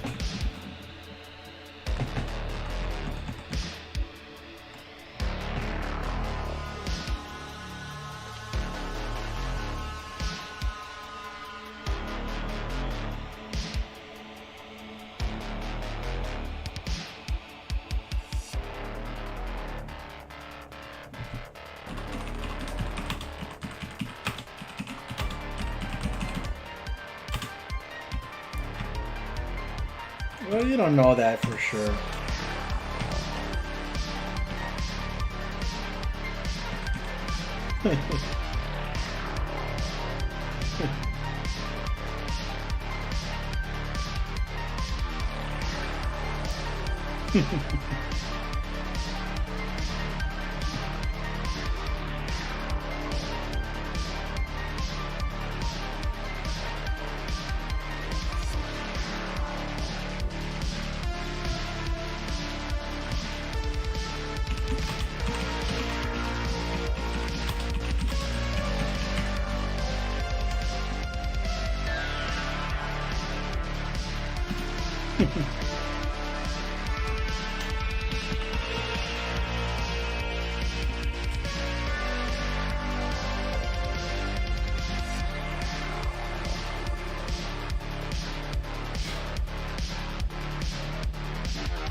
There's no problem. I don't know how to spell Mohawk.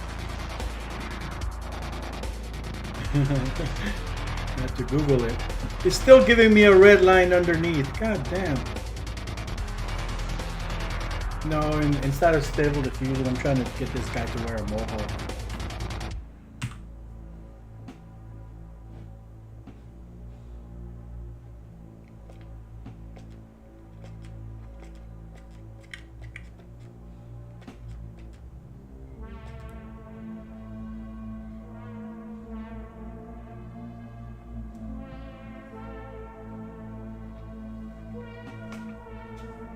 Oh yeah, yeah.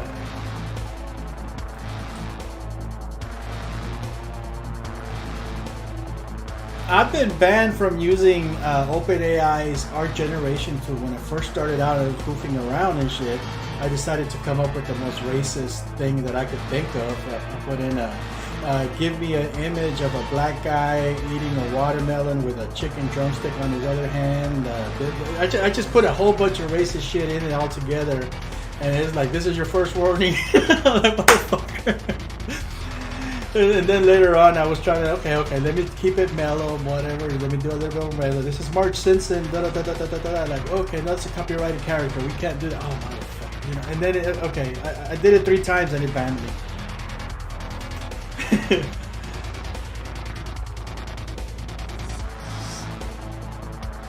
So now it's asking me to send a letter explaining myself, blah blah blah.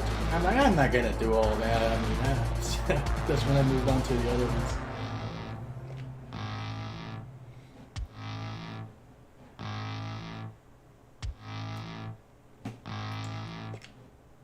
Yeah.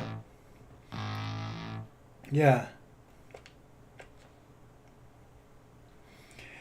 They're being, I mean, like, yeah, because I don't know. I mean, that's the drawback with it.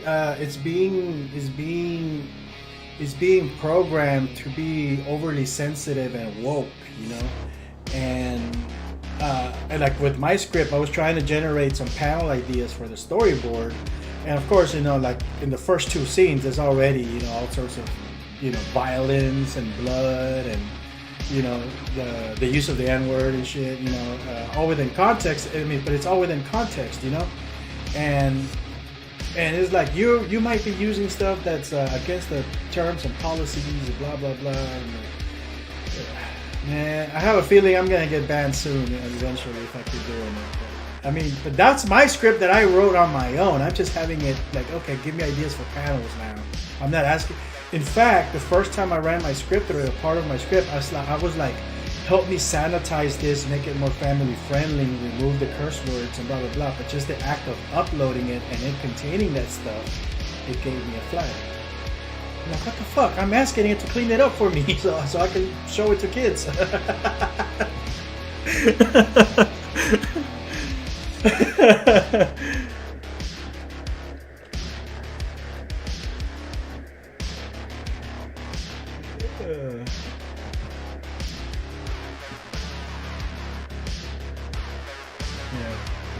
Well,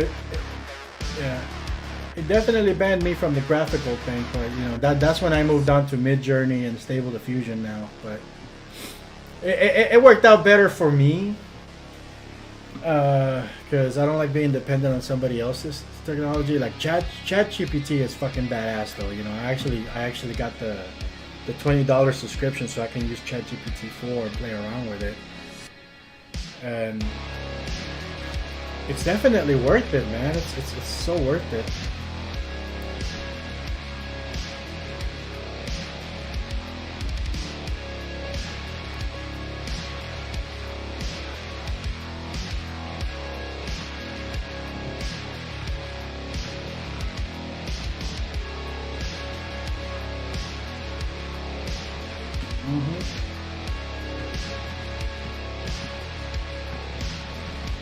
Punching it up, yeah.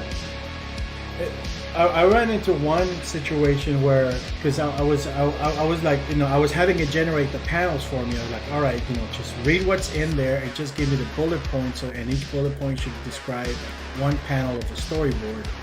And at some point, I added, like, on the last scene of the first episode, it was very long, and it fucked.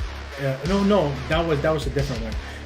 After the second scene, where the grandmother goes into this warehouse and beats the guy up with a sandal and takes him out of the ring, takes him home. I put the next scene in there, and then what it does is, rather than give me the panels, it started writing what happens next. It kind of assumed everything that was happening, and then it wrote this entire scene about him being with his grandmother, and they're discussing going over it, and you shouldn't do this, or hate violence. I'm like, fuck, this is almost like the scene that I wrote, but it doesn't know anything. It was just kind of guessing what was coming next. It was like, dude, that's fucking freaky. It was writing the next scene that would come afterwards. It's so crazy.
He's a good marketer, man. I think you guys should just make up, and you should hire him to market shit for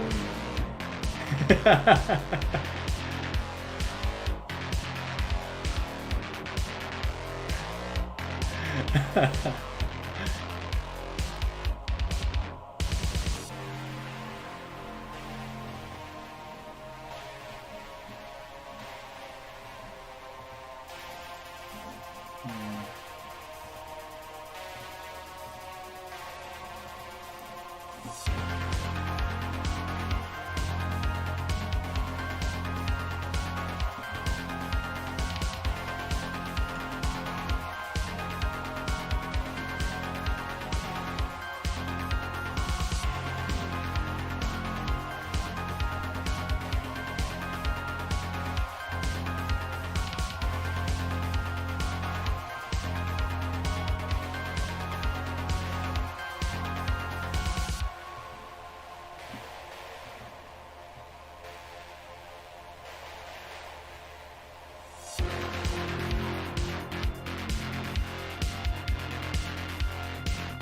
It's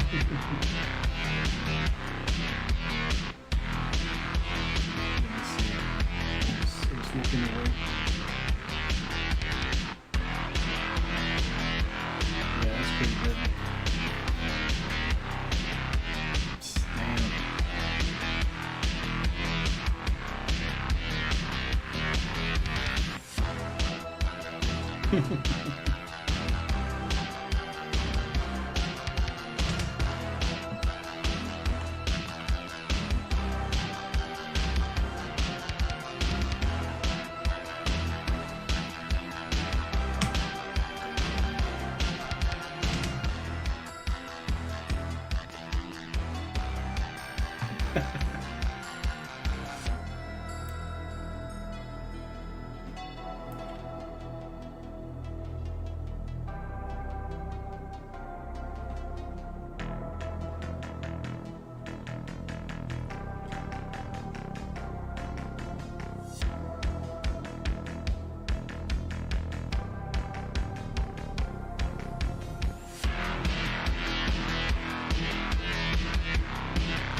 Yeah.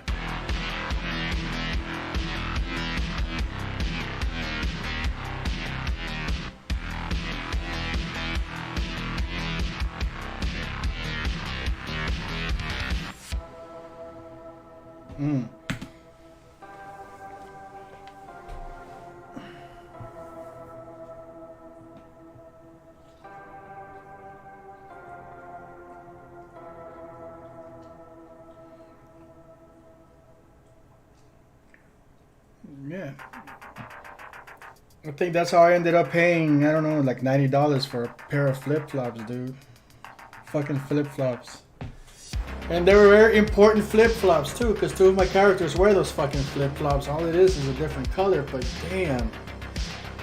That's why I don't accept any free shit from Reallusion, because they never give you the full license. The moment you try to export it to like Unreal Engine or whatever, it's like, oh man. So like, I got rid of everything. Everything I have inside of my Reallusion thing is like fully licensed to like export, you know, because I don't want that bullshit with the flip-flops again, dude. It was crazy. I don't even wear shoes that expensive in real life.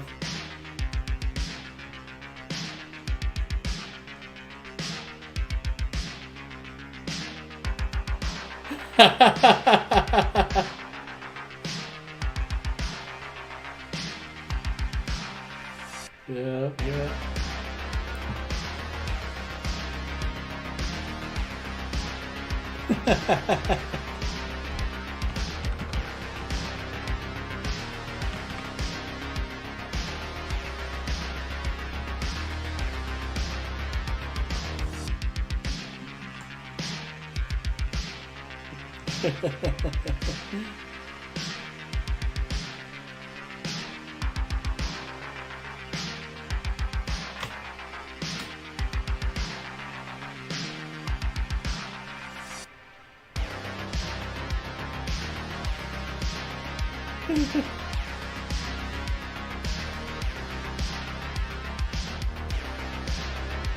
Yep.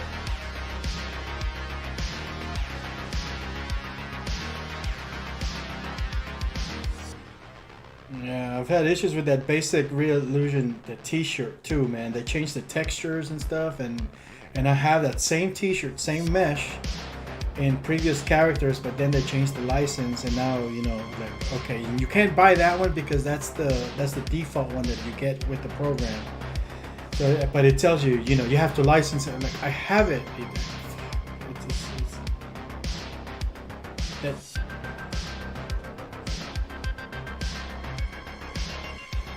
No, I think it just came with the basic iClone installation, like the basic white t-shirt.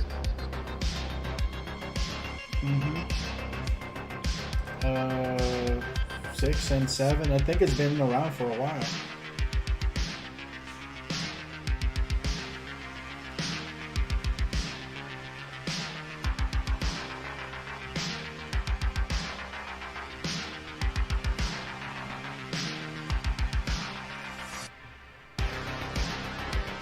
Mm-hmm.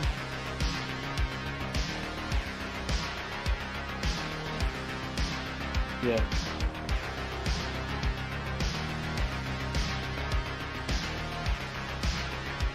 Right.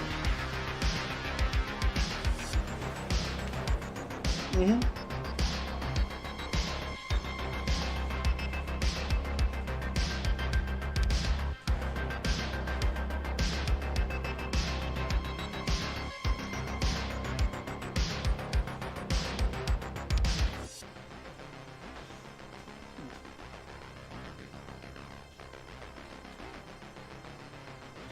You just did the base model, yeah.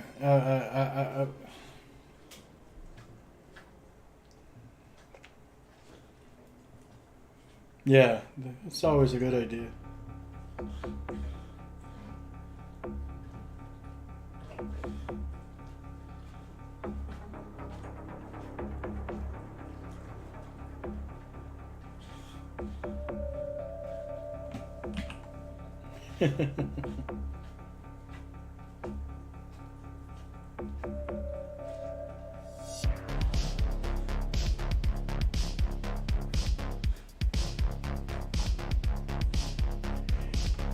Give her a call. Tell her I'm a little mentally disabled myself. Give her my number.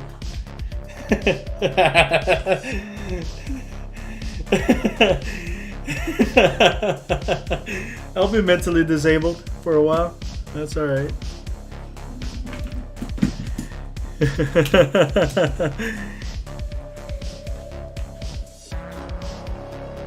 Mm-hmm.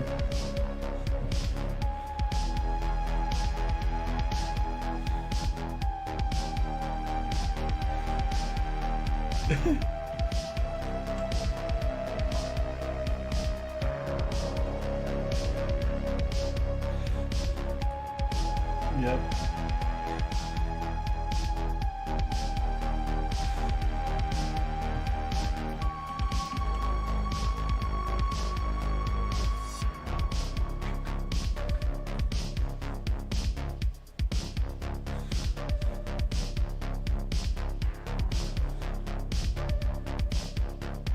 Yeah.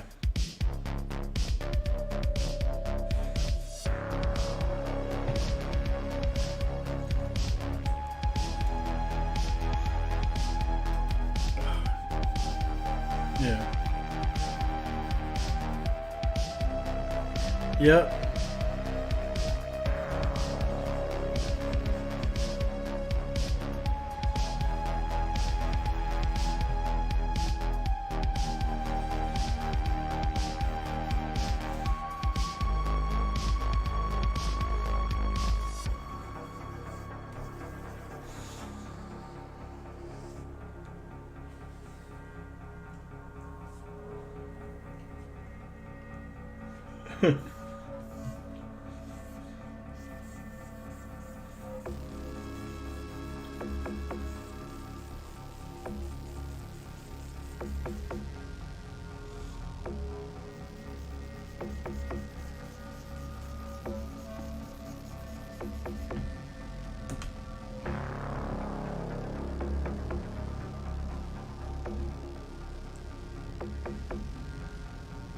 Mm-hmm.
I never do a storyboard.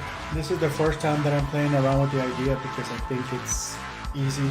It's like the worst thing that I can't do it. I love working with storyboards when somebody else makes them for me.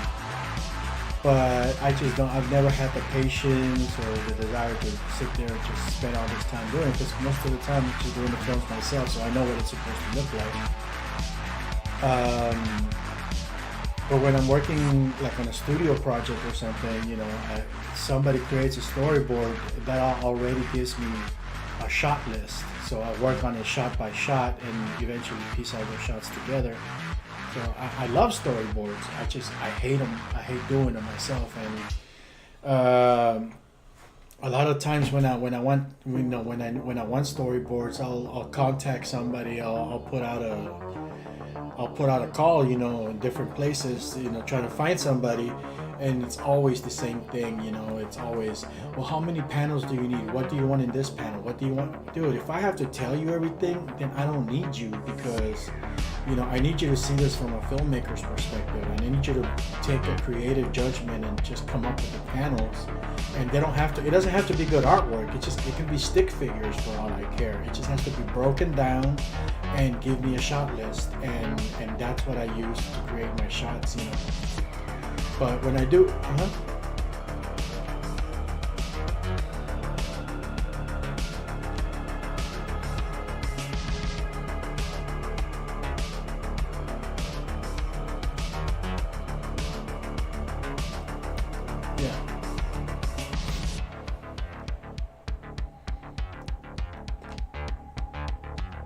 Yeah.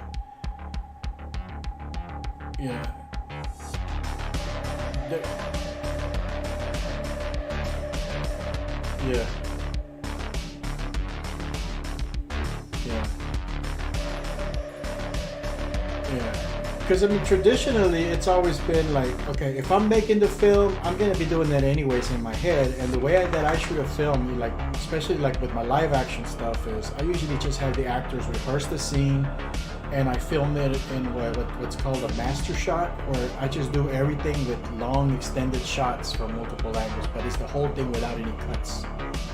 And then I piece it together that way. And it gives me a better product because at that point I could just point the camera and just find the interesting angles at that time.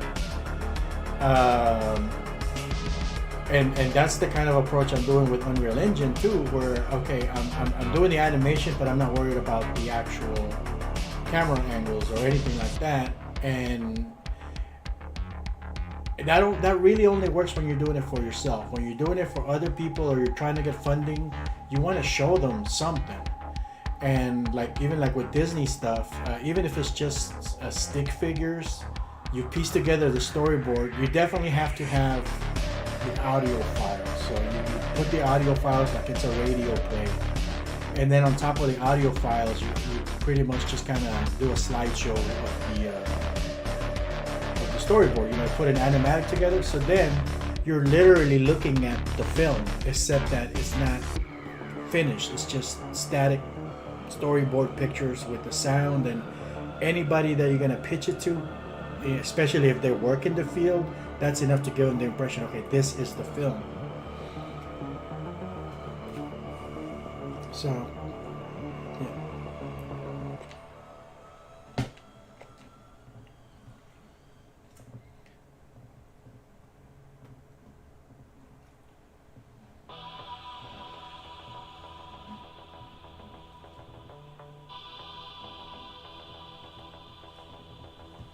yeah.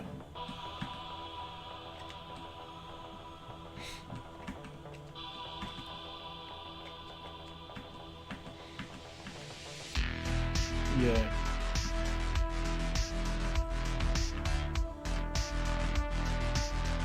Mm-hmm.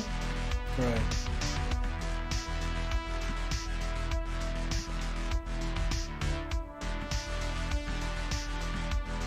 Mm-hmm. Yeah.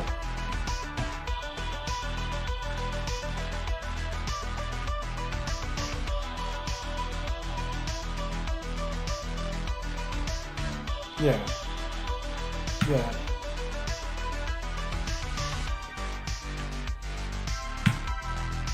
But you don't need all that anymore that much. But yeah, I mean, if you're going the traditional route, you definitely need that because these are like guys in suits and executives and blah blah blah. That's all they know, that's all they know: pencil pushing and paperwork, and that's how they communicate. But I mean, you take something like SpongeBob, that did not have to get pitched, to anybody in any traditional way. The guy put together a 30-second little short episode, and that's like another school of thought that's been, I think, within the last 10 years. That's kind of like people are gravitating towards, where they'll put together like a short film and they'll put it out on YouTube or whatever, but they create a finished product. I mean, that SpongeBob thing was 30 seconds, but it was 30 seconds of finished product, and it wasn't like an origin story. It wasn't like these are the characters. It was just, okay, this show has been going on for a year. This is where we're at. This is what it is. They're not trying to establish anything. This is like, they just pretended like the show was already on the air, and you're looking at an actual clip of the show, and that's how that show got greenlit immediately. They called him. They didn't have to pitch to anybody, and a lot of shows and films are being done that way now, because the internet and social media and stuff.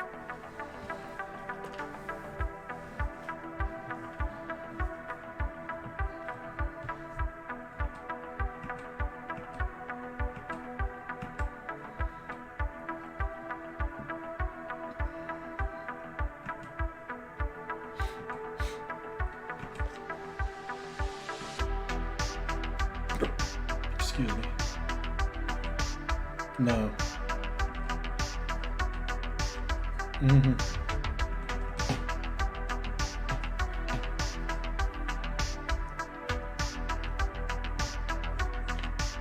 Nice.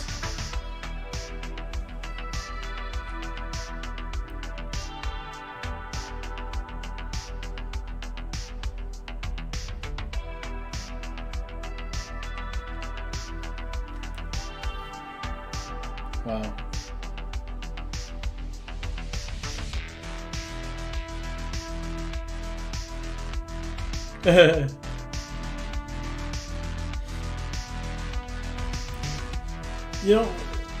You know what's funny is I had a little series that I was starting to work on. I never finished it. I kind of gave I kind of lost interest in it. It's not that I gave up. I lost interest in it. This was during the time that show Oz was on the air on HBO, the prison show. So I had this idea, just flipping the letters around and adding an extra O. It was zoo, so it was animals in a zoo behind cages and just kind of like raping each other. It's just like a prison movie, but with like people in a zoo. And I thought it was a great idea for a while, and then I'm like, nah, fuck it. But it was like, okay, if I ever have money to throw around, I'll just fund it and have somebody else make it. It's still a ridiculous idea, but.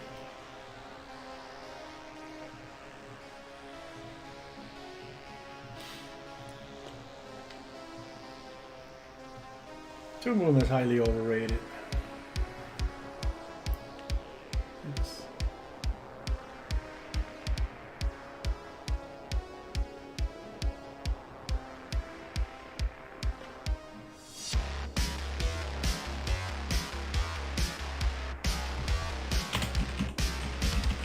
Yeah.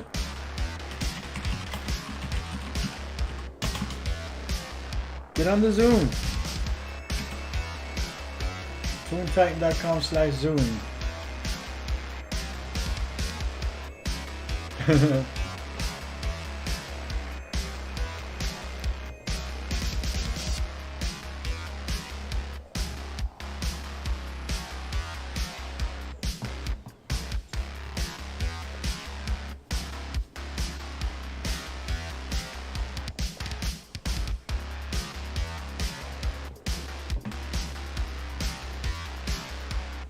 What was I doing? I played back there for a second.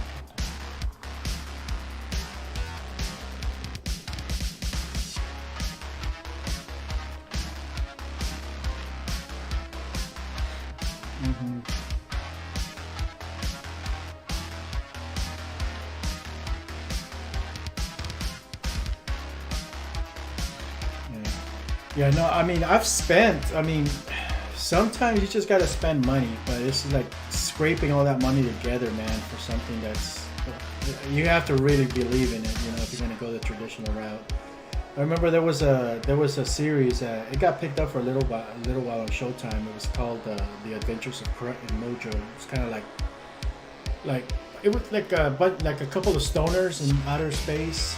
This was during the height of like Flash animations.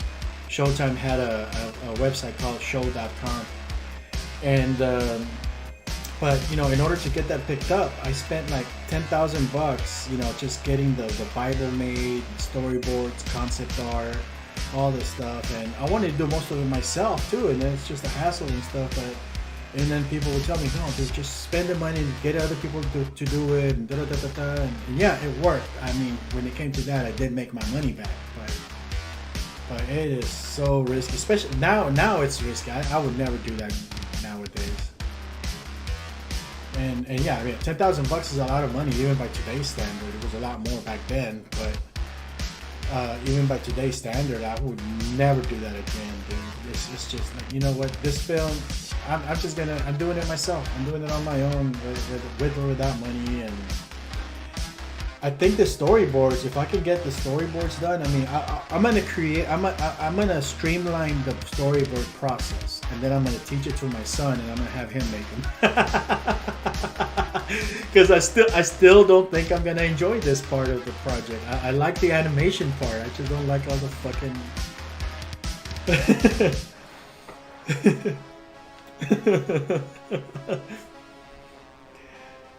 I don't know, man. At some point, I'm gonna get this out on Kickstarter, you know. And if you're up for it, you know, I'll just hire you to do most of the animation. You know, here's the project, dude. Here's the voices. Here's the project. Here's the storyboard, and here's your salary. Go.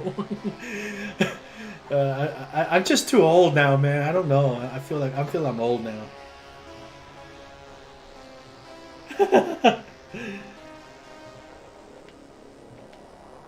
Jeez, you're older than me. God damn. God damn, and I feel old. Shit. I'm like, I'll be sitting here tinkering around with all the fucking Unreal Engine and stuff, and then I'm like, fucking Danny Glover over here, you know, I'm too old for this shit. Yeah.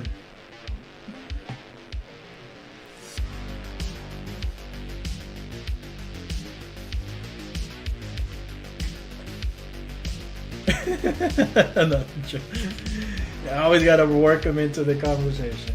That was a good segue.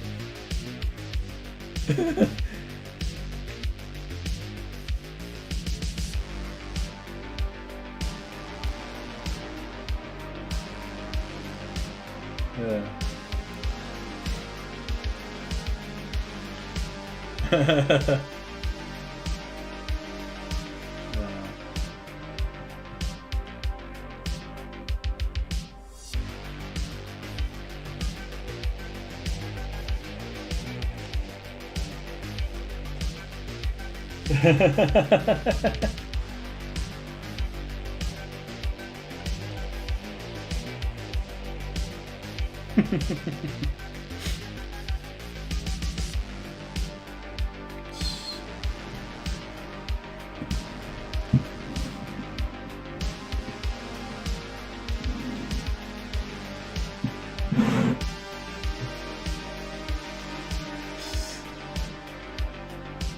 You know that you know, one of the reasons why I never like did any drugs or anything like that is because I grew up in the 80s and they had that DARE program, and it worked on me, man. I used to go to school and they would show me these horrific fucking videos of like if you try crack, you're gonna die the first time you do it. You might, you know, blah blah blah, and they show like the little kids dying and all this other stuff, and then you get home and then you got the after school special, and Mary did this and now she's on crack and da da da, and cocaine, and you know, and it's like, oh, blah blah blah, he accepted a joint from this person. And I didn't try my first joint till I was in my 20s, man, because I was scared shitless. I was always scared that I was gonna be addicted and like, you know, doing crazy shit in the streets for a hit, you know.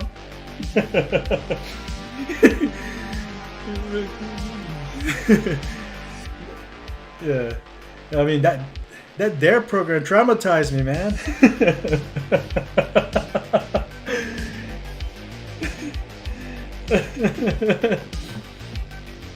You reach one person. I'm the one person that it reached.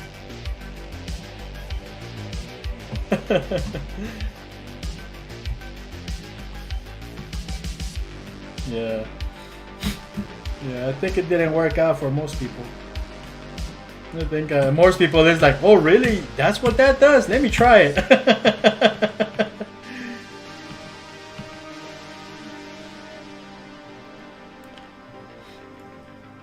Shit, the only reason I got into books is because Pizza had that just read it program.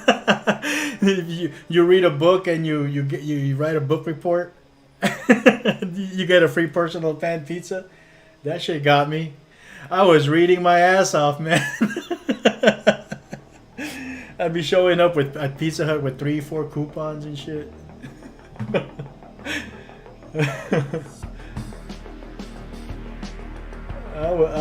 Yeah, mostly shit. I got scared straight.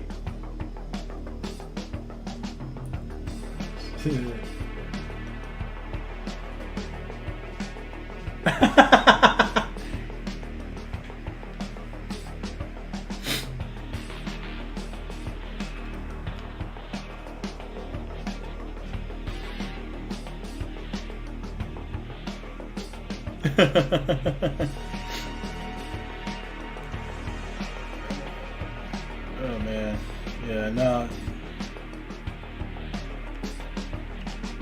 Yeah, I had friends like that. Man. Skip school, go stealing cars, and break into abandoned houses and shit. And...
As expected, you should have saved.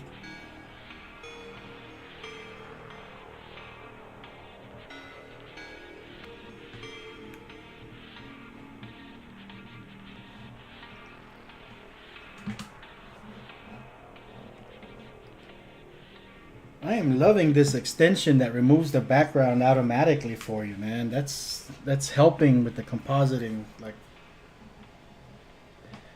yeah. No, you're gonna have to, man. You're gonna have to sit down and play with this shit, because it's ridiculous. I fought it. Stable diffusion. the open pose the open pose thing goes with the control, and that's an extension for it. And then you have the thing that removes the background. That's another extension. So you piece all those three things together, you're good. Yeah.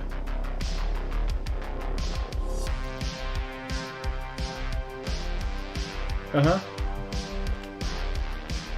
Oh, nice. Nice.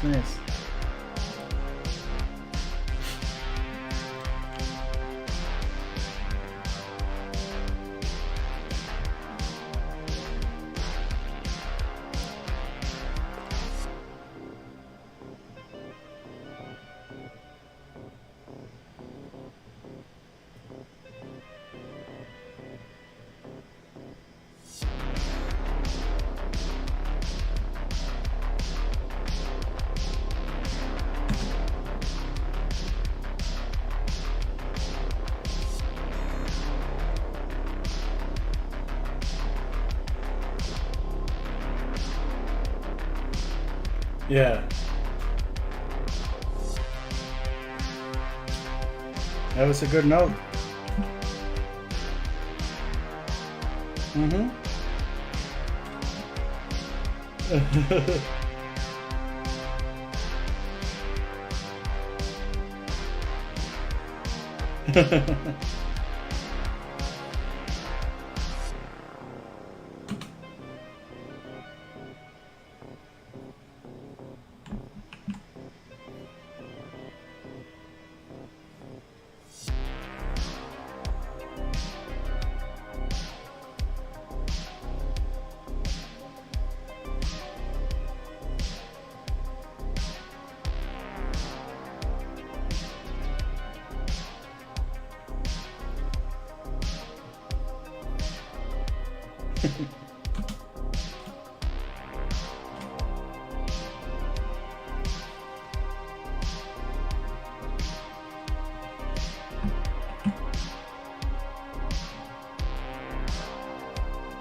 Mm-hmm.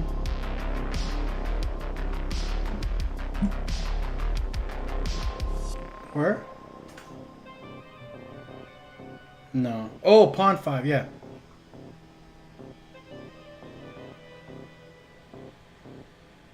Wow.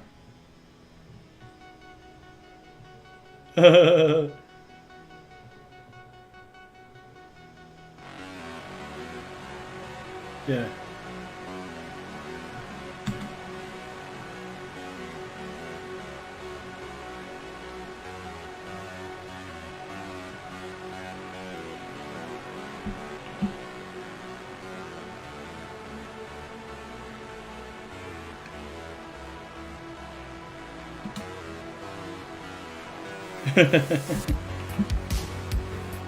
It's those little touches that make things like just pop out even more, man. The little overlapping voices, overlapping like motions, like when an actor's talking, you know, you gotta give him the extra bit of business. Like he's talking, but he might be like lighting up a cigarette and putting it in his mouth and doing all this other crazy shit that might not have anything to do with the thing, but it, you know, that's what people do naturally, you know. And then of course the background noises, or somebody's phone rings in the back, whatever, you know, little, just throw little shit like that.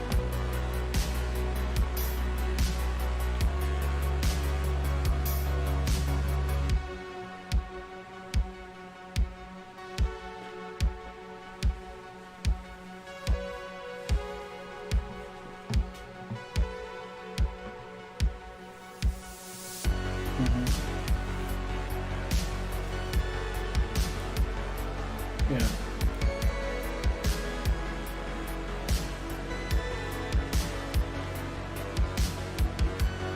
Mm-hmm.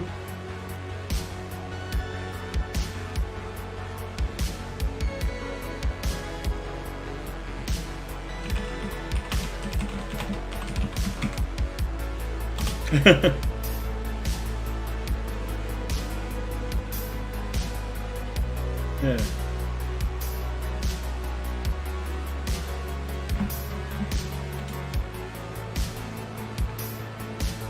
Mm-hmm.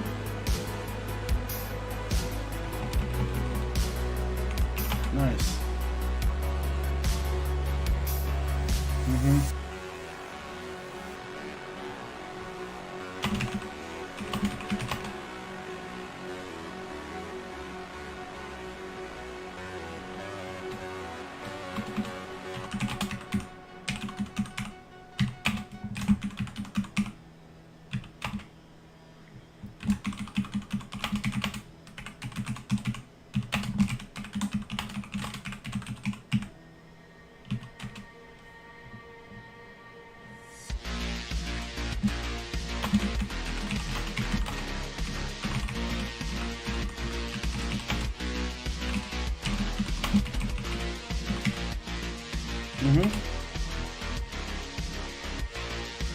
You surprised yourself.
Yeah.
I was estimating, what was it, November of this year?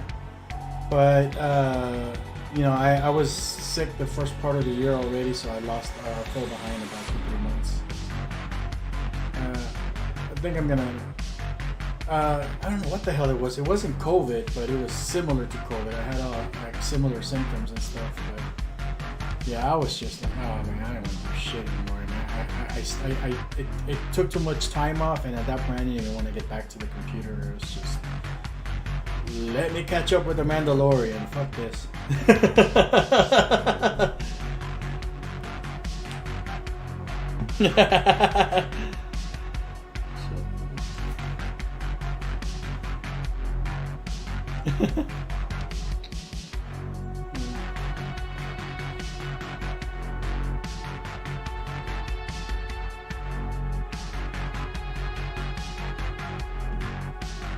No, but I just kind of slowly been easing my way back into it, and I'm thinking maybe middle of next year, and even then, I'm probably gonna put a release date instead of just, you know, flat out aiming for finishing and releasing it. I'm gonna give myself a good 6 months just for marketing. So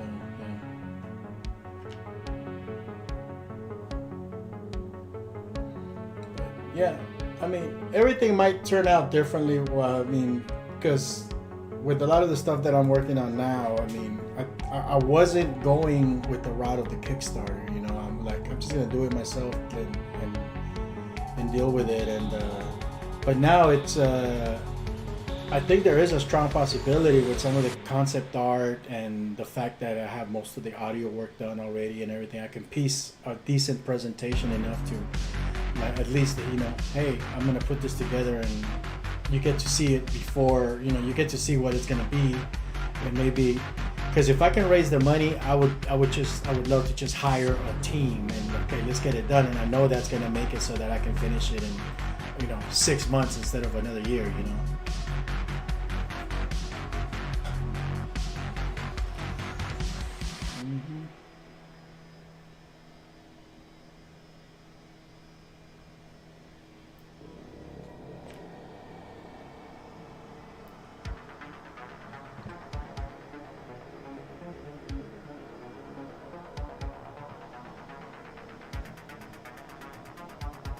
Mm-hmm.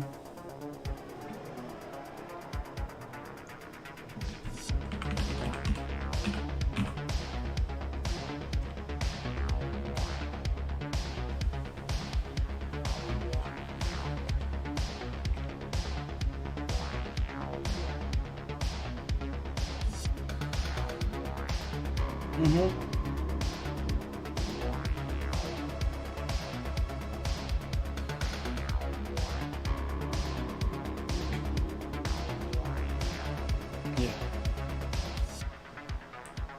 Yeah. Oh shit.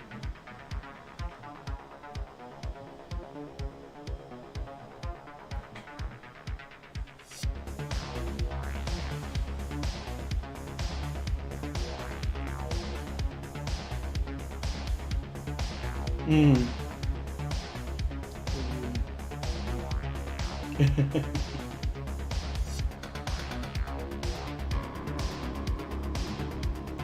Yeah.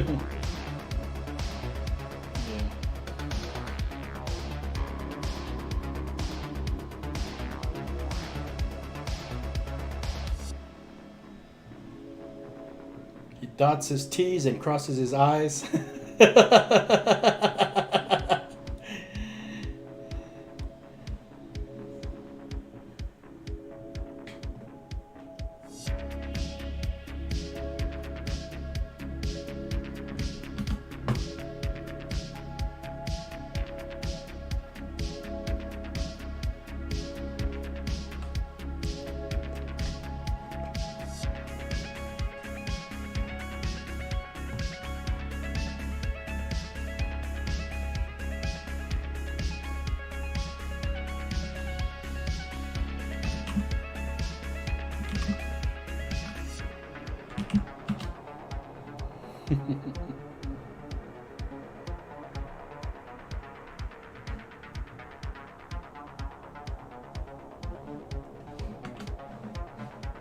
Jedi.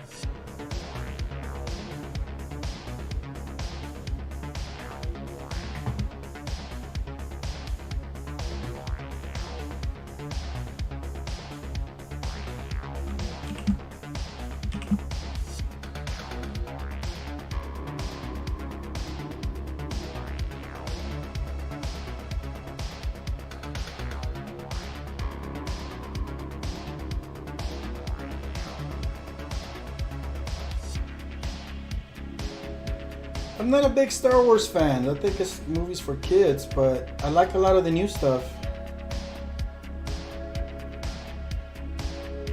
It was alright. It's a lot of fucking walking on that show. It's like every scene is two people walking from one place to another. They can't stop walking.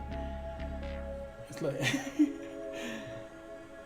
it's like so much walking. Holy shit. It's like, hey, I have this thing to tell you. Okay, let's walk. What the fuck?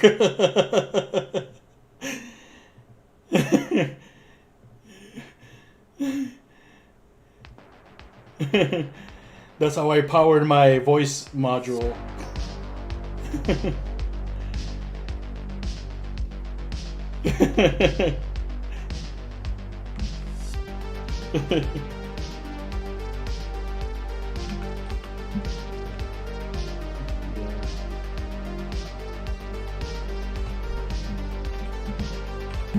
I do like a lot of the new Star Wars stuff. It's a little bit more adult oriented.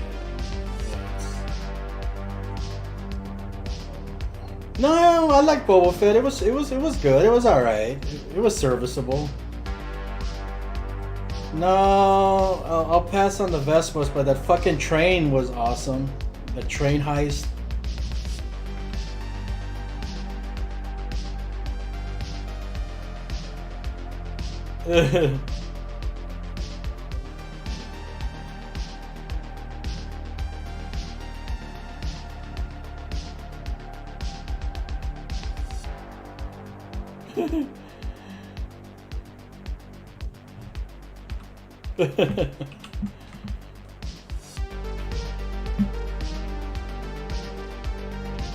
Yeah.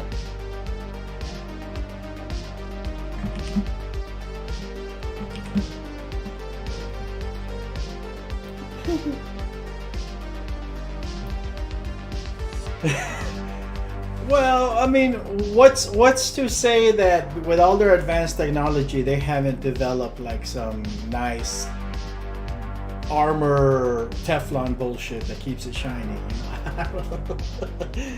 That's giving them too much credit.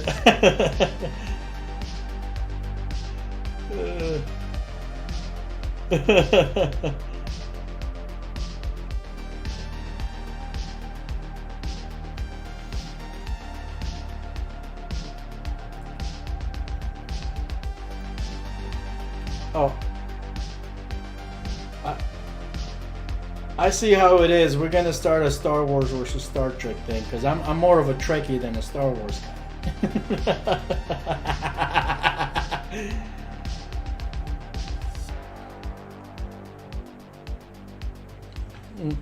The new Picard is picking up, though. The new Picard is picking up pretty good, I think.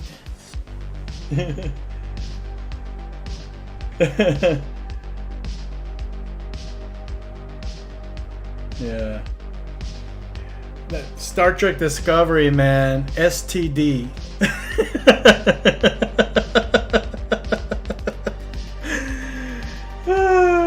I tune into that show. The first thing I see is bald Klingons and Klingon titties. I'm like, what the fuck am I watching?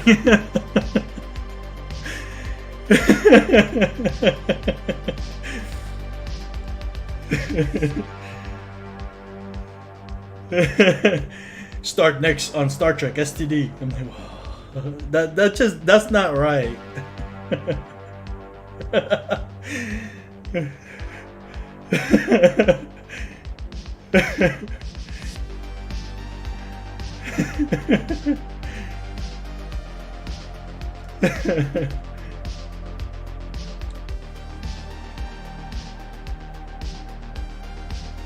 Uh-huh.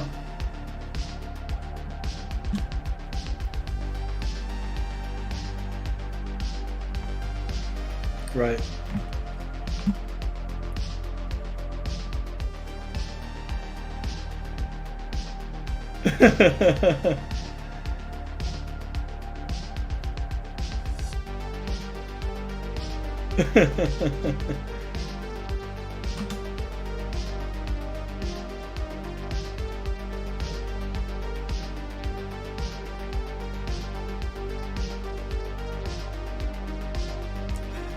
Oh shit.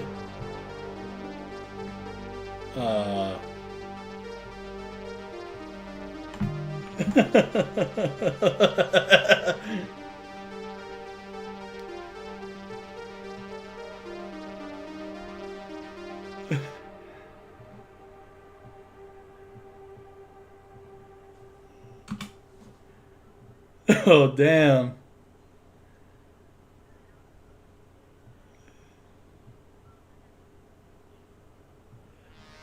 Stick him up.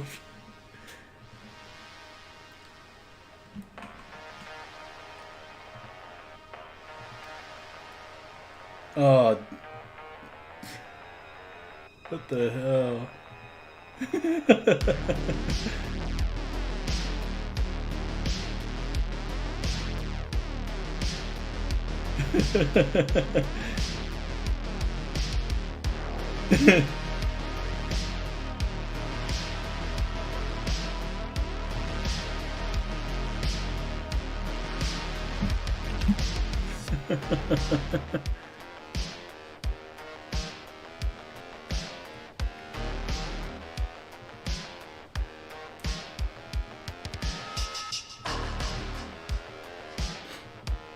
Yeah.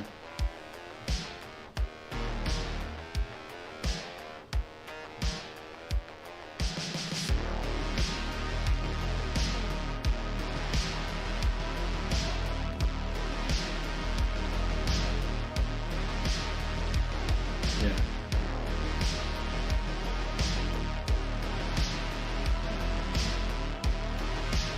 Uh-huh. Yeah, yeah.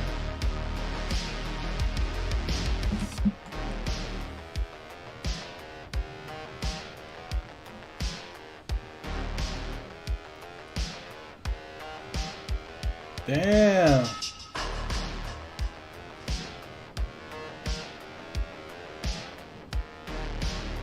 Oh.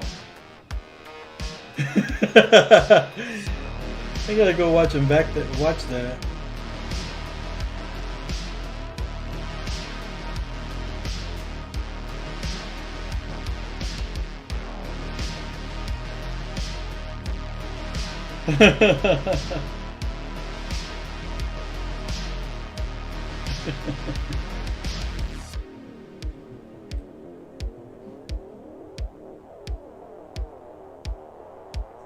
Oh.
Right. Yeah, yeah, the letter people.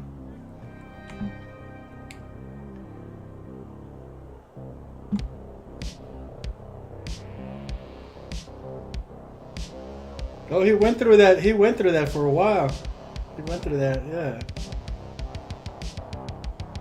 The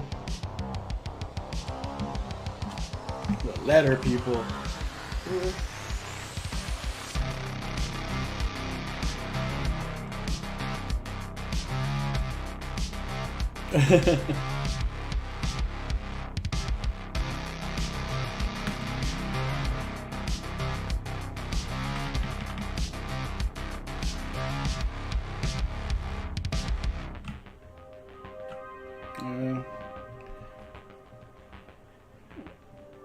Every year it just goes up by one letter, so HIV, VHS, VCR, VH1. They just add more acronyms to it as as the time goes by. So.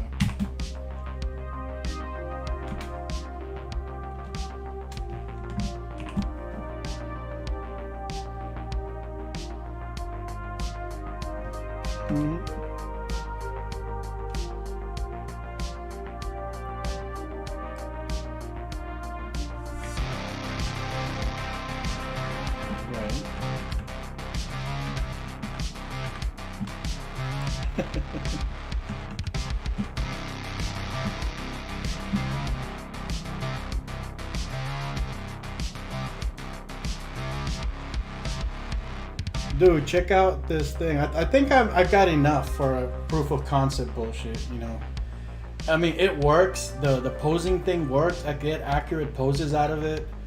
Compositing them is super easy. I got that, that extension that makes one of the images as long as you do it as two separate images, you just turn that second image into a transparent image and just slap them together and just kind of,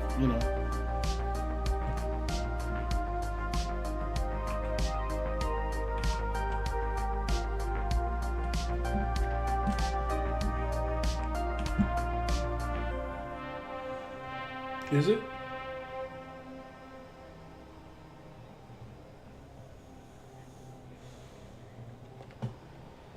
Yeah, it looks pretty damn good, It's like, fuck, I surprised myself, and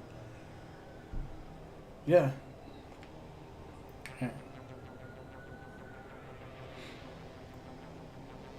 Okay, so for the guy, for the big guy, I'm basically just using generic prompt. I call him, when I put him in there, I give him a name, Cletus. And I go, Cletus, a boxer, a big muscular boxer with a mohawk is doing this. And then later on in the prompt, since I already established that this guy's name is Cletus, I can just say, Cletus kicks with his left foot, Cletus does this, and so that way it continues the little trend. But for the other guy, I trained him on my own face. So I have a little model that says whenever I want somebody that looks like that consistent, I just go Ibis Fernandez, a boxer, was bleeding, is doing this, and I add the Laura to it, and then it puts a version of my face in there, like mixed down with something else. So it's not completely me. So that guy, I can get him consistent every time because he's trained on my face, but the other guy not yet. But I think I can export from iClone because I already have all the models. I can export training images from iClone and use those to train the models to keep them consistent going forward. But that's going to be a whole process on its own.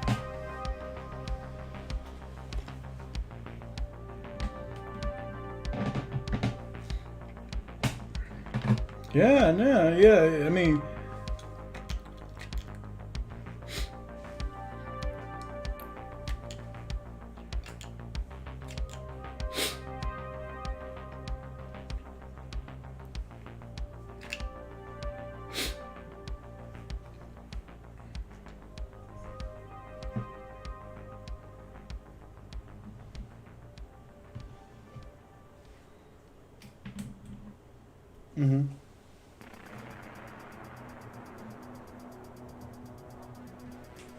yeah.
Yeah.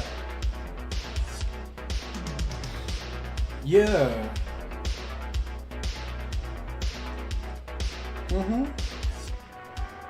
Yeah, it gives you ideas that you didn't even try before, and it's like, yeah, and even if you just got doing a basic doodle, you can use that as your base, you know, and then okay, give me 3 or 4 different variations on this, and then you go and oh, I hadn't thought about that. Let me okay, I'm gonna draw it this way now.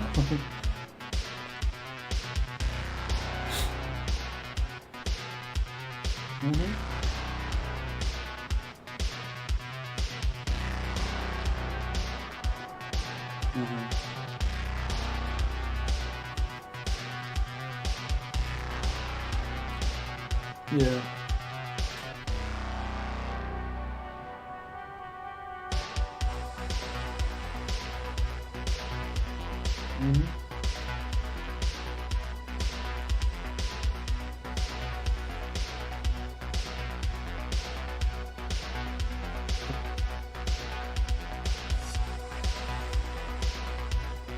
I think you have it on a different monitor. Never mind. I thought you had it on a different monitor. Oh yeah, that's nice.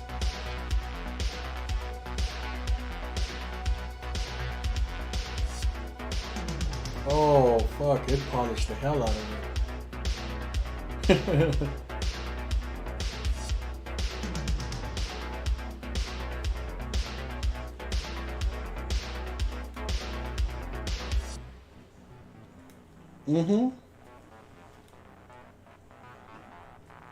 If you want to create original art, yeah. Otherwise, you're just generating random shit. Yeah.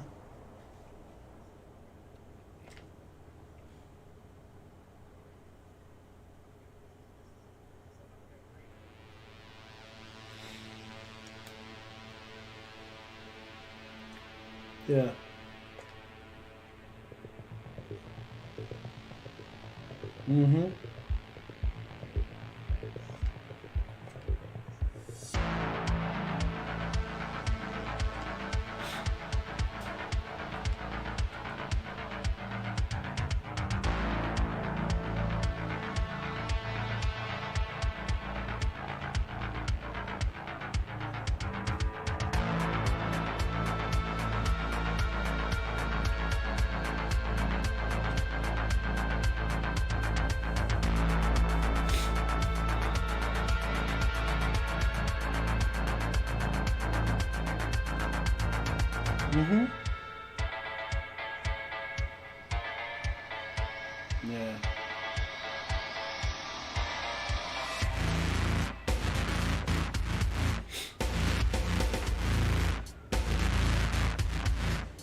Yeah.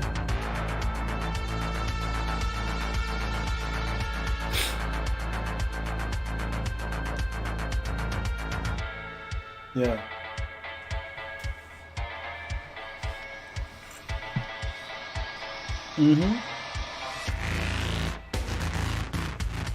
Yeah, it's the same drawing, I can tell.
Yeah.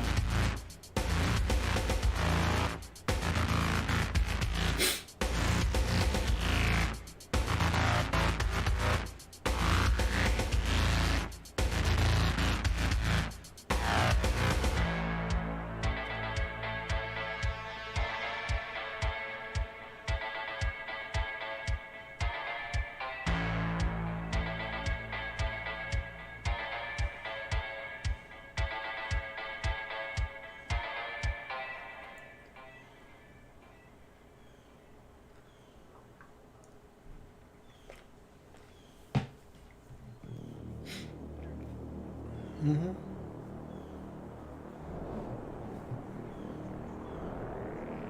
Yeah.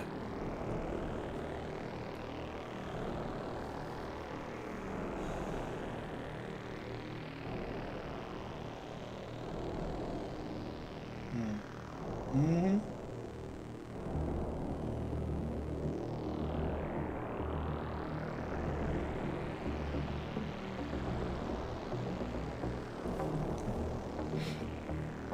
Yeah.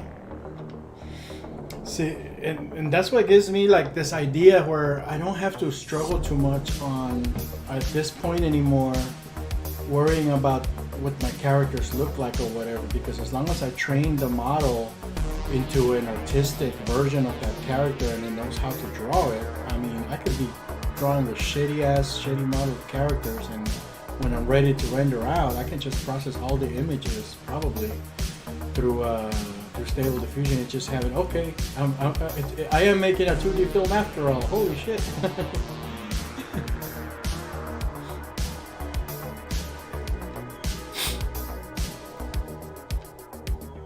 Yeah. It's taking the jobs away from artists. No way out.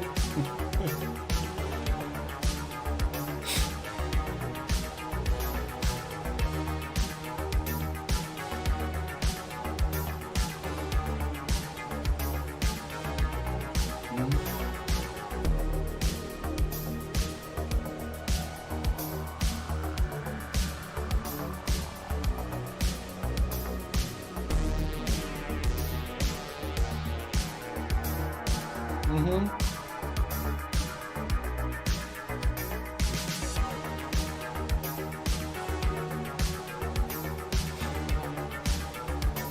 Nice.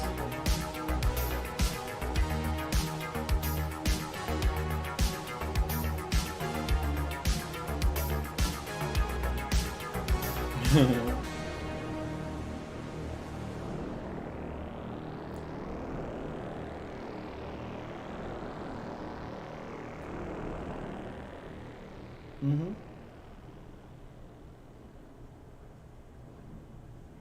Mm-hmm.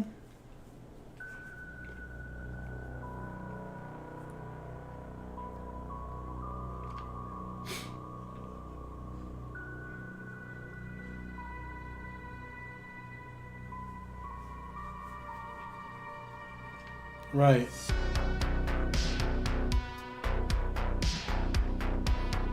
Yeah, it's an extra tool, man. It's like, you know, we went through this phase where, you know, I was hesitant to switch over to this digital tablet thing on the monitor. You know, I was a paper and pencil kind of guy, you know, and having to go to digital. Oh no, that's cheating, and that's not da da da da da. And I go through those phases too, you know. And eventually now I finally go at the point where I'm embracing 3D, and this is like 3D is like been the norm for like ever now, you know.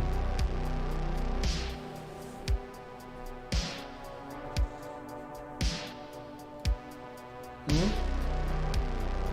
Oh, okay, nice.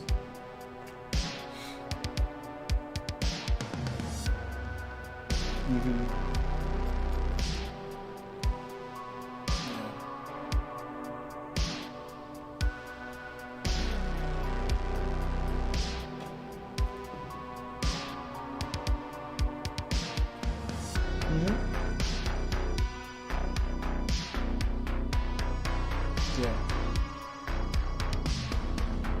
Yeah, it adjusted the proportions, it gave it the curvature, yeah, overlapping curves. Mm-hmm. Yeah.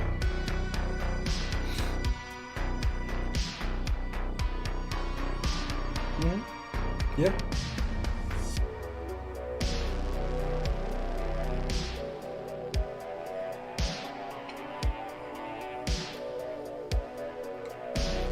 Yeah.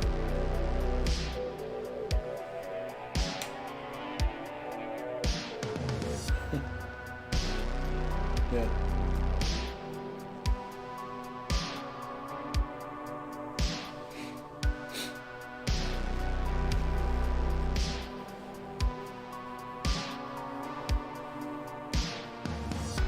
Hmm.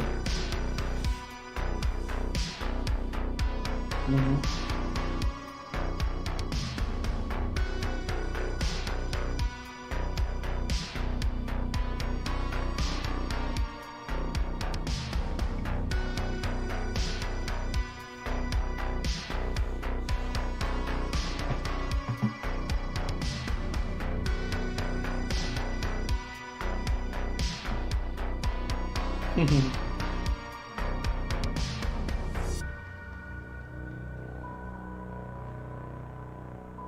Recharge.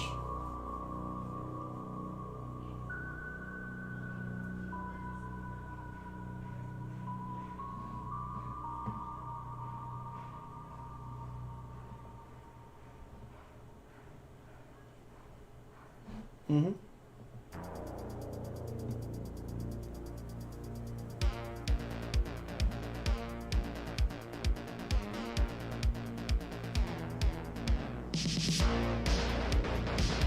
Mm-hmm. Yeah.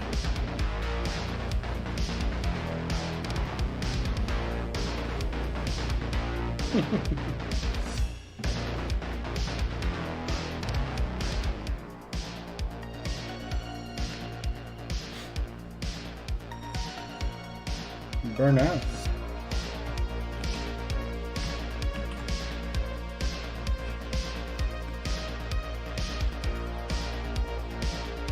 Mm-hmm.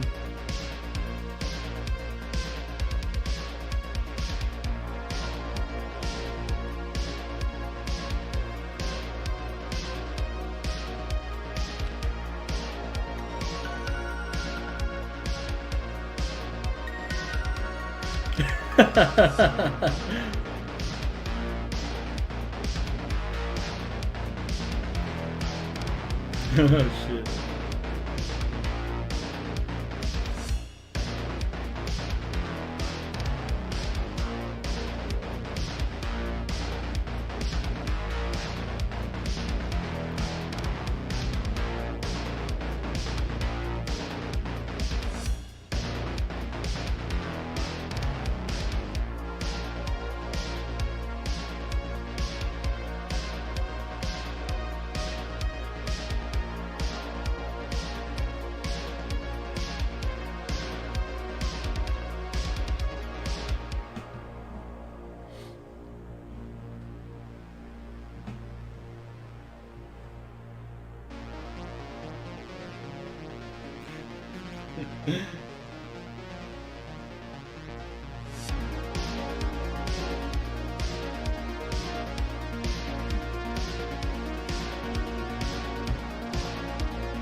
Yeah.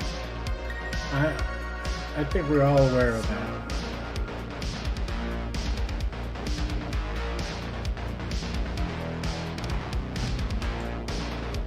Mm-hmm.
Burnout is rough, but you gotta take time to yourself and then take a break. Says Alan. Yep.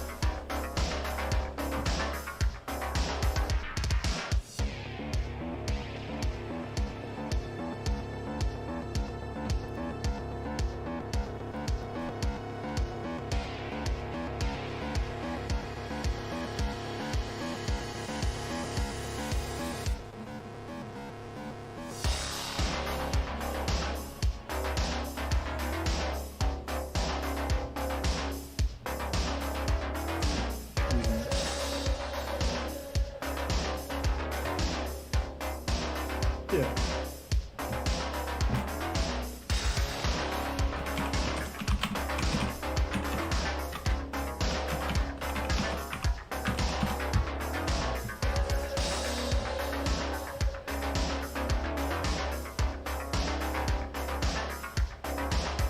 Oh yeah. And you ended up getting that little award.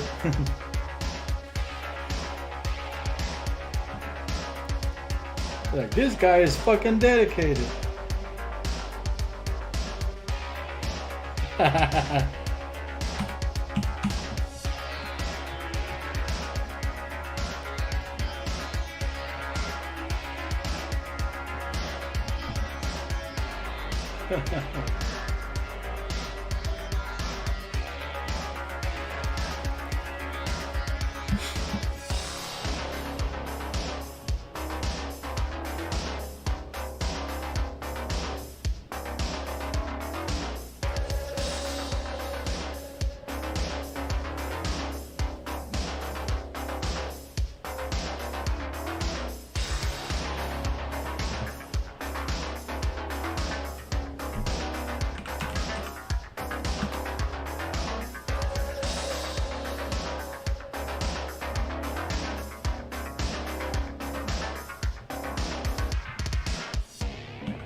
Did you do the mocap live while you were streaming, or did you do it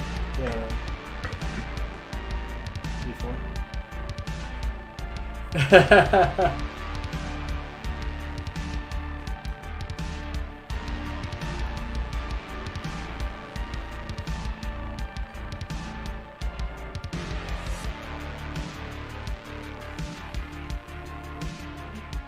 Yeah.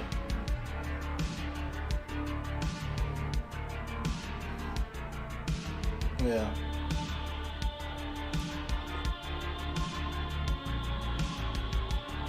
Yeah.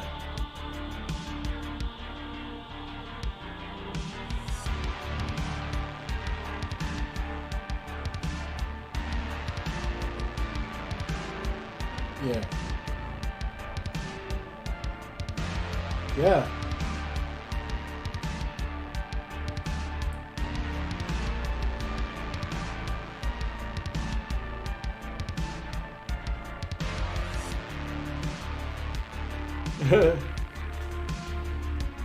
It's a pain in the ass.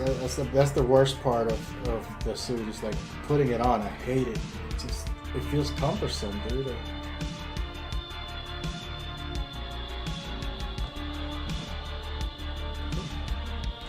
No, the wired one is actually easier because you could just leave it connected, so it's all like it just dangles, you know. But I don't know. I hate putting either one on.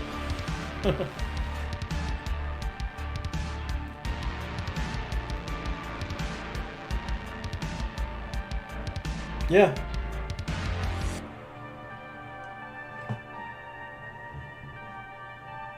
Mm-hmm. Yeah.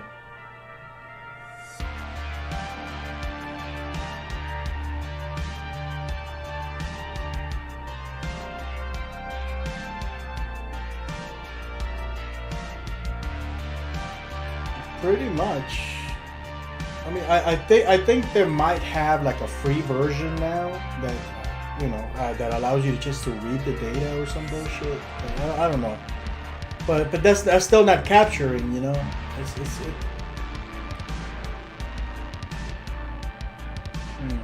yeah.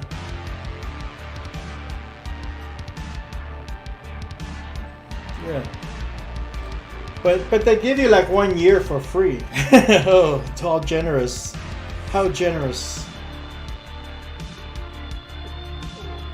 The card that you left on file gets mysteriously charged for $3,000 for another year. If you don't know about it, yeah.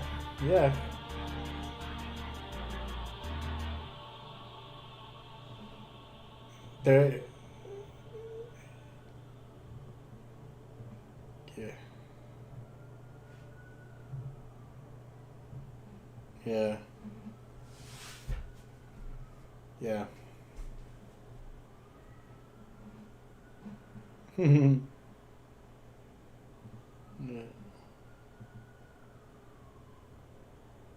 Yeah. Yeah. That's the one I read earlier.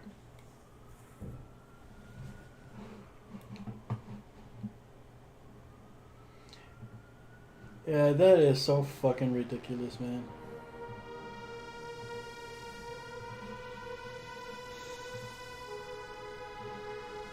And their thing is, oh, we'll give you a whole year for free. And that doesn't matter. After a year, I'm not gonna pay no $300 a month. It's in the hundreds, man. It's in the hundreds. Let me look it up. I mean, I'm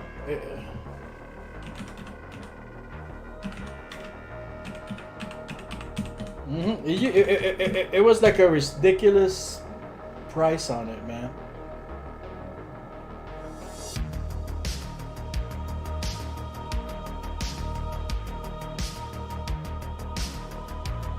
It's free to download. It's free to download. Yeah, you can download it for free. Activating it is a different story.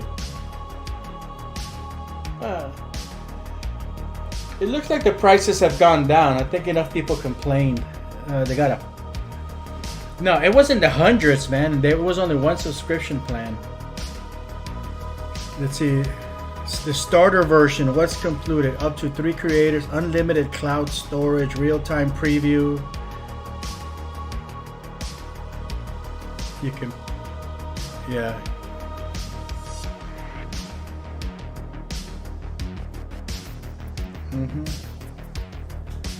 Export all formats.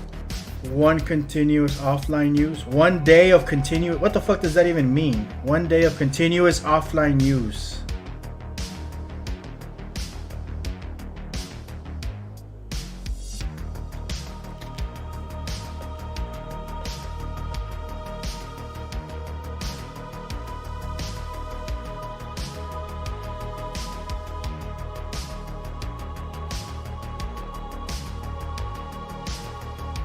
So what does that mean? You get to use it for 1 day, and while you have access to it for 1 day, you can export, you can play back, and you have real-time previews. What happens after that 1 day?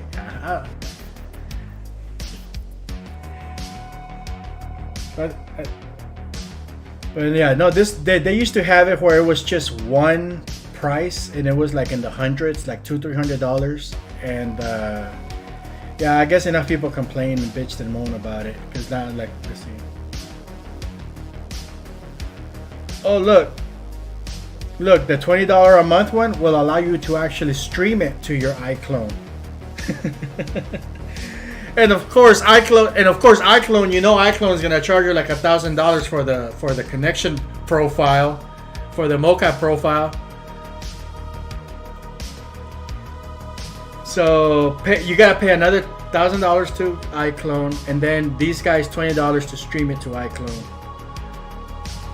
And you can use it for 7 days of continuous use offline. What the fuck does that mean? Live chat support, less than 10 minutes. You can talk to us for less than 10 minutes. What the fuck, dude?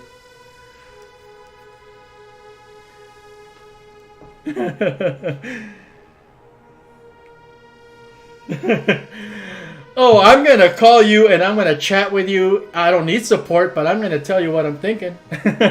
And you're gonna listen to me for 10 minutes. No, for 9 minutes and 59 seconds, because it's less than 10 minutes. They're gonna listen to.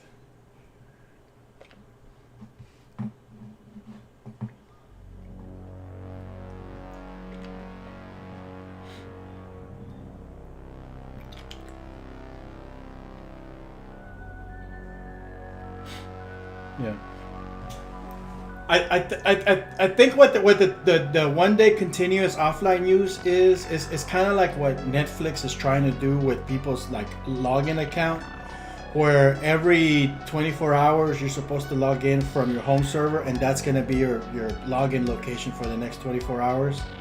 I think that's what they're doing, so you don't loan it out or you borrow the software to somebody as you give them your password or whatever. That's probably what it is, where you have to connect to it every time you want to use it, you connect to it and you get to use it for 24 hours at a time. Yeah.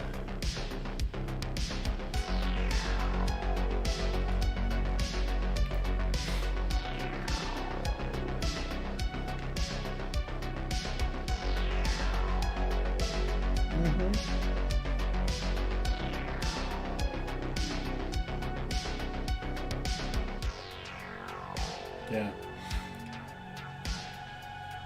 I mean, there is the case to be said about, you know, like for example, the Noitum has Access Studio Lite, which it's basically Access Studio, but it allows you to import the motions, and you might be able to do some conversion, do some like hit retargeting or whatever, and export out without having to have the suit.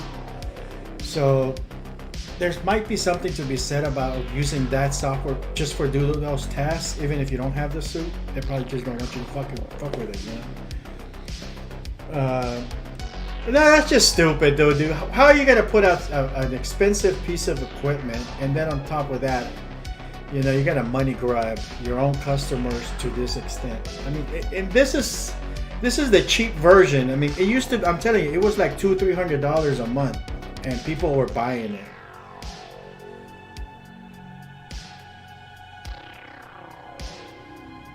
Yeah.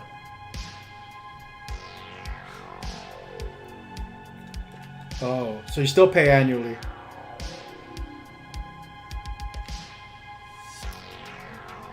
Oh. Oh, that's even better for them. Fuck Rococo, man. I don't care. I don't care how good of a product it may or may not be. When you have shady bullshit like that, that's just red flags for me. I'm not gonna touch it. That's a shady pizza bar.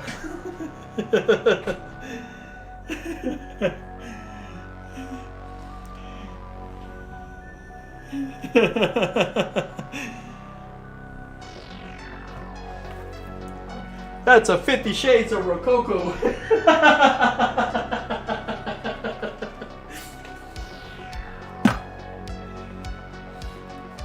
Yeah,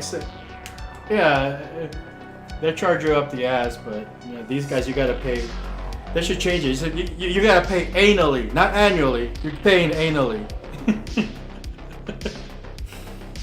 So fucking. No.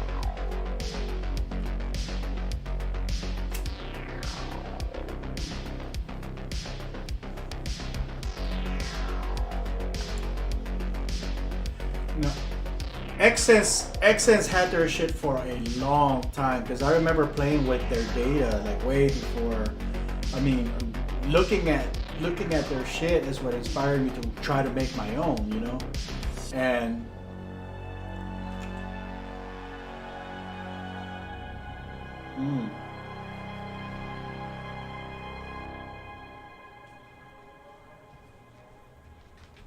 Yeah.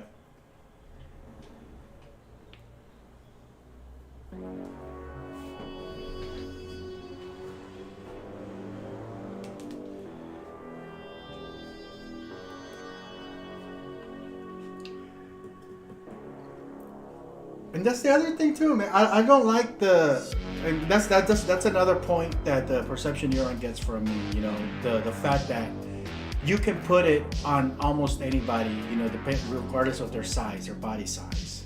You're not stuck with that one outfit. You know.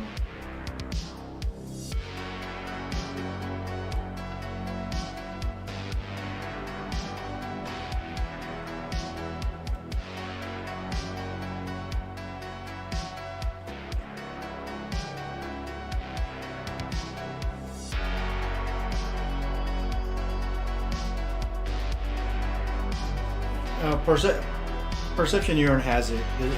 They got a button that reprocesses it and smoothens everything out.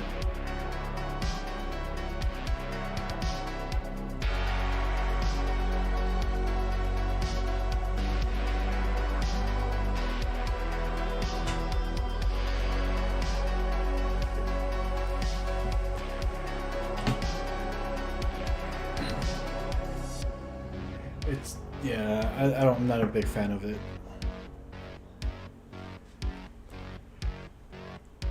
Mm-hmm.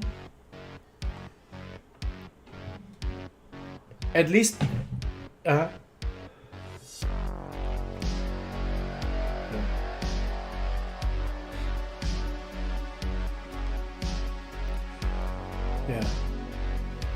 Well, I 3D printed my own sockets for the Perception Neuron 3.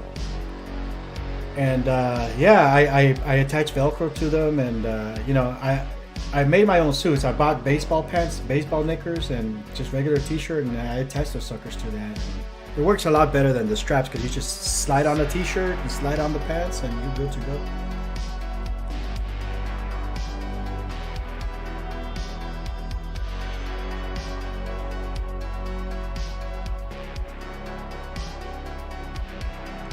For the data, for me it does. The data I get from it, I mean, I can literally just walk around, sit down, squat, sit like an Indian, you know, with my legs crossed. I can't do that in the wireless one. And the range of the transmitter, you got to be really close. You got to be really close, and you got to. I mean, I literally put it on my Surface tablet, and I have to walk next to the people who are wearing it in order for that to break apart.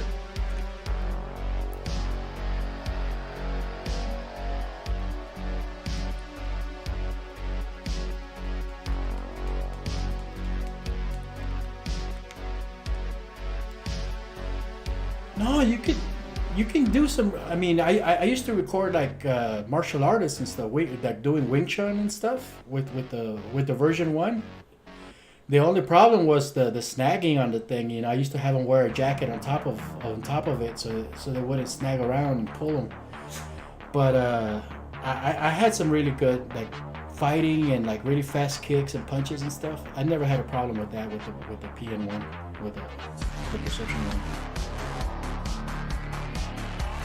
I found out that you can't, because of the inertial thing, you can't do stuff on cartwheels and jump or climb and stuff.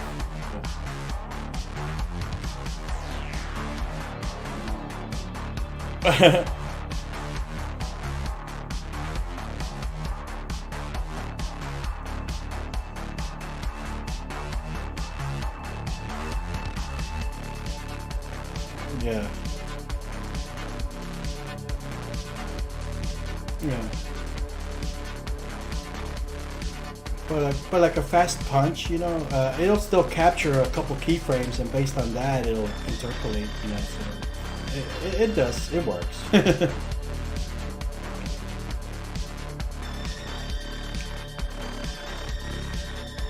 Yeah.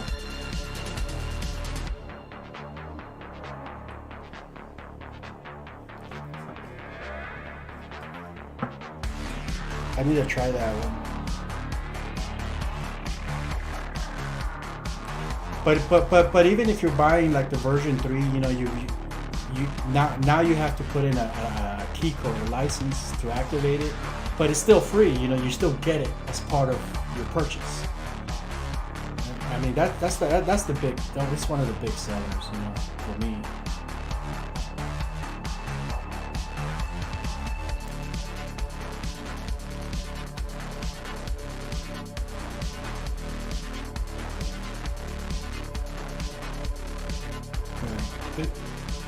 It's not, yeah, it's not too expensive.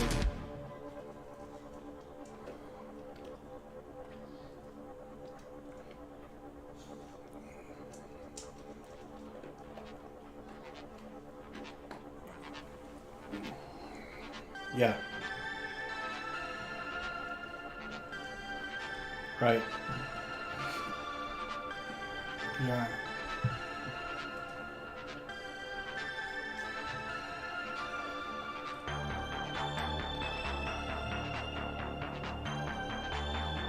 Yeah, and whoever buys it is going to be able to use it just fine, you know, without any hassle.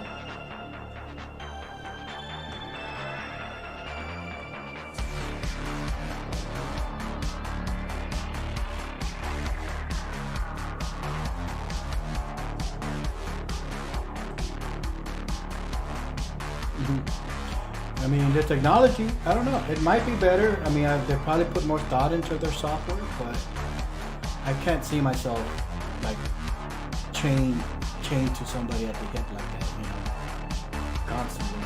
After the big expense, and then they still want a monthly thing. Fuck that. Yeah.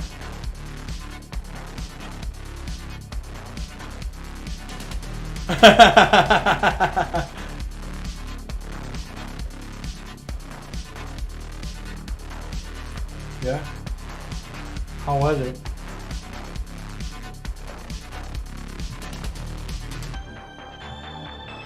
Huh.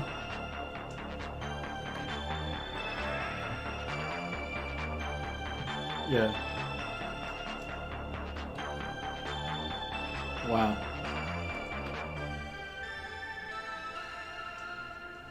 Mm-hmm.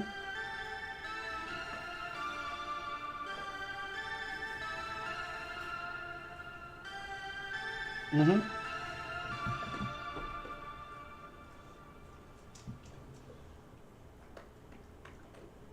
Mm.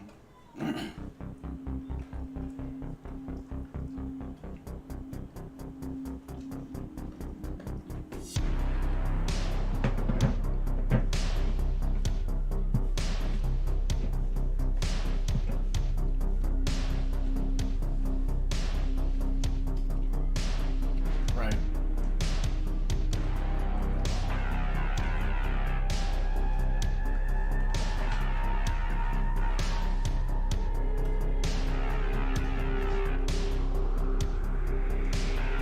Mm-hmm.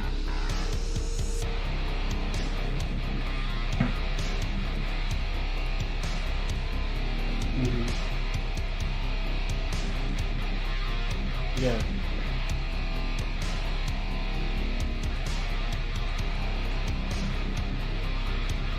Yeah.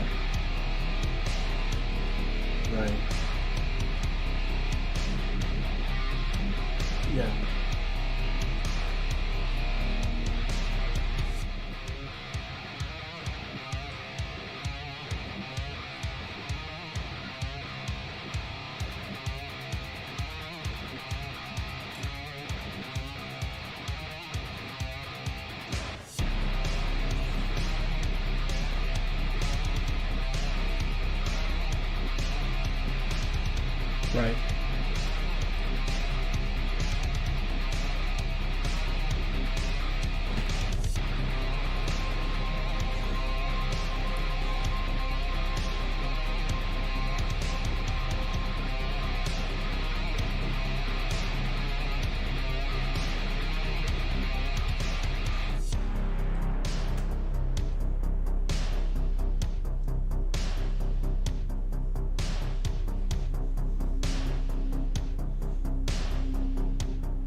Mm-hmm.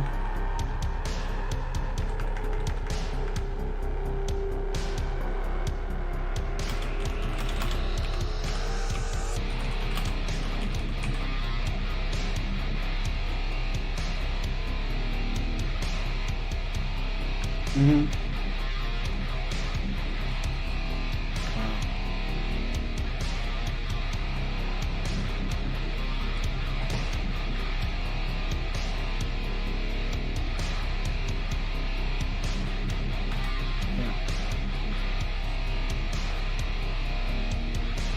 Mm-hmm.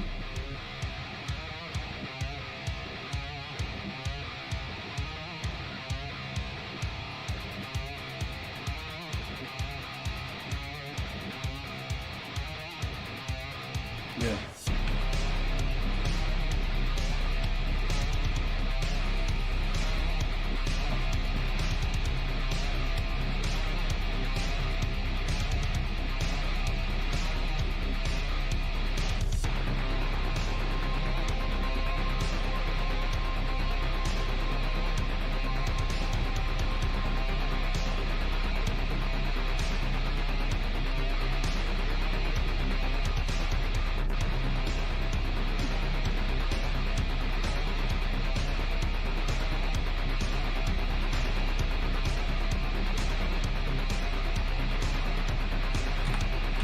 Yeah, and there's tricks that I like. First, like I found out with the. I mean, I'm pretty sure it'll work with anything, but with the perception neuron, one of the things that I do when I'm recording something, I always start with a T pose and then move into whatever action I'm gonna do.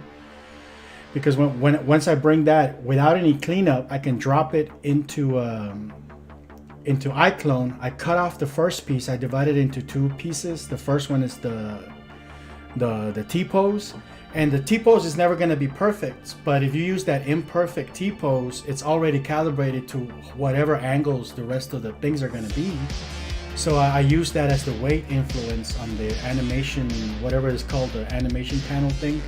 So I use that as a weight, and it cleans it up. Like it automatically adjusts to that T-pose, and based on those angles, it formats everything else. And it takes like 10 seconds. So yeah, I'll do a.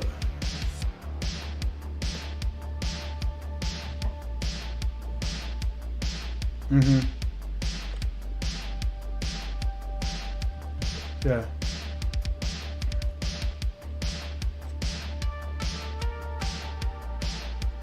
Yeah.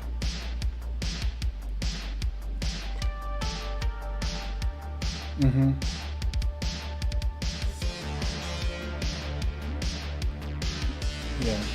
Yeah, I've tried that. It never worked for me because, like when you, for me when I do the clean T pose, it tries to use those angles into the fucked up one. So it still does the motion, but now it's like really offset. So it's weird. It's just I've never gotten it to work. But then again, I don't use Motion Builder, so I know Motion Builder is more dedicated for that kind of work, and iClone is a toy.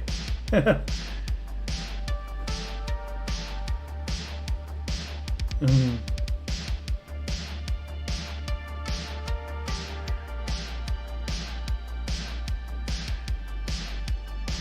Yeah.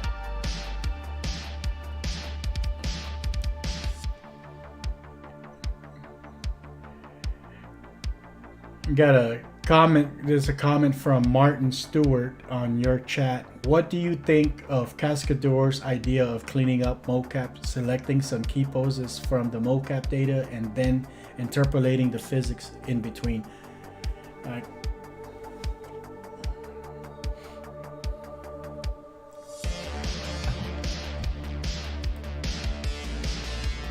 Yeah, I need to play around with that software. I heard a lot of good things about it. I haven't gotten my hands on it yet.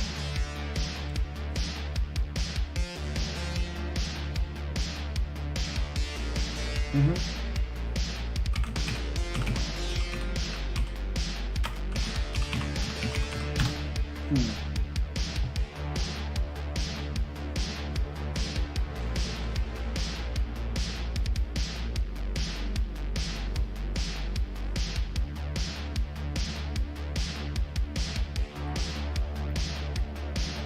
Yeah.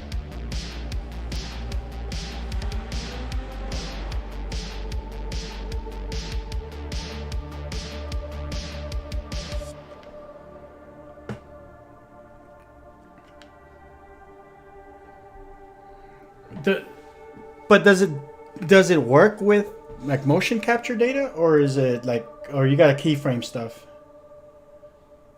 Huh.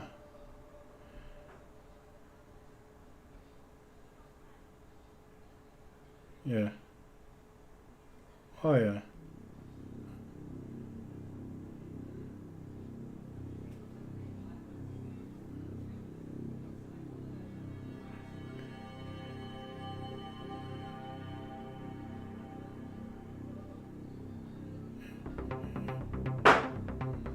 Yeah.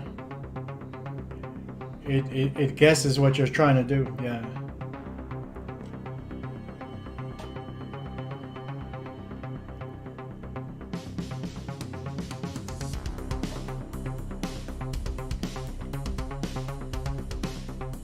Mm-hmm.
I'm gonna play around with Cascade. I'm gonna look into it this afternoon. Yes. It says animation export limited, 300 frames per scene. What is that?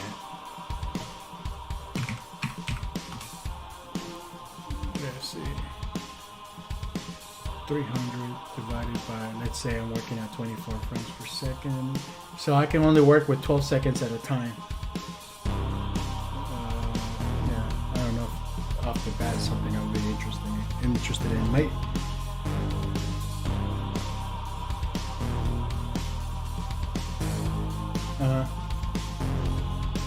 yeah, my scenes are like 3 minutes long each, man. I need more than 12 seconds.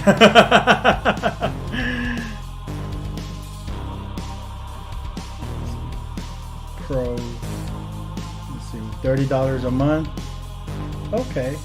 Unlimited. All right, so yeah, so I guess that might be, if it works, then you know it might be worth it. You know, get all your motion capture done and just get it all done in 1 month once you have everything captured. Fuck it. Yeah. All right, man. I think I'm gonna sign off. I'm starting to get hungry and.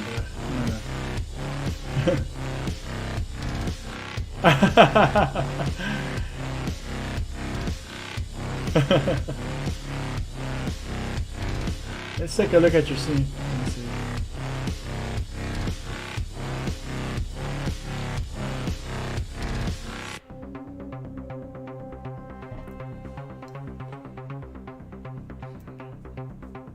Yeah. And you're gonna be reprocessing this inside of Unreal, right? At some point, or yeah.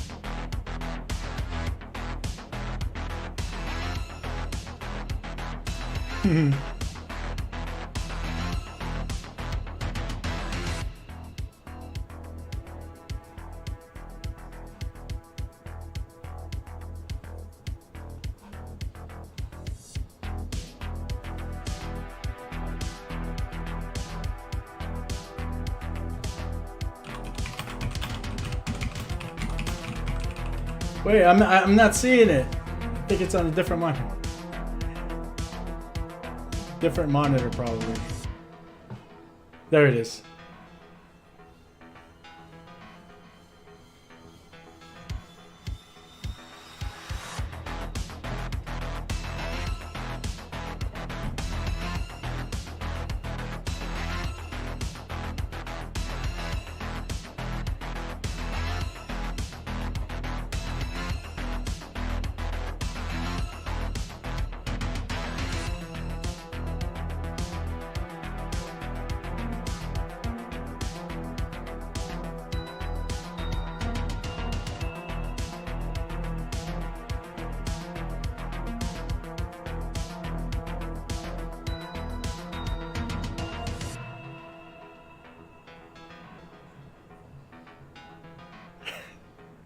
It's a visual.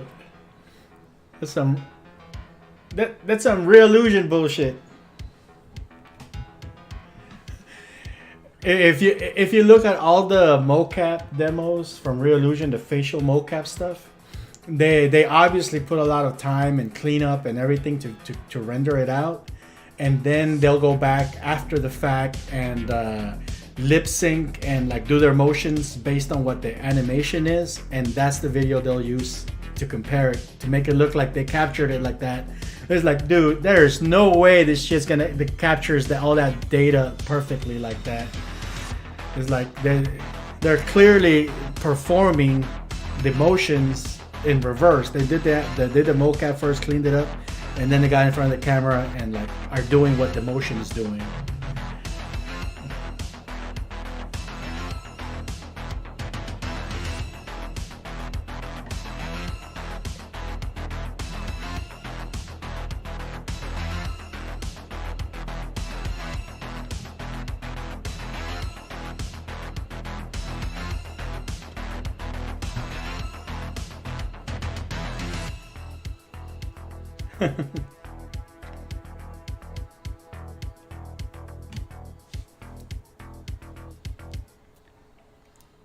Now you know why.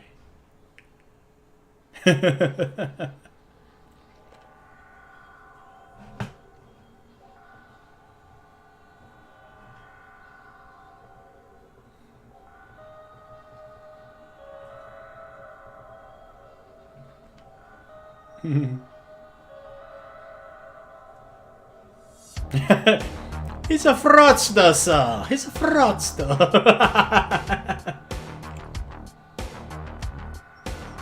Shenanigans.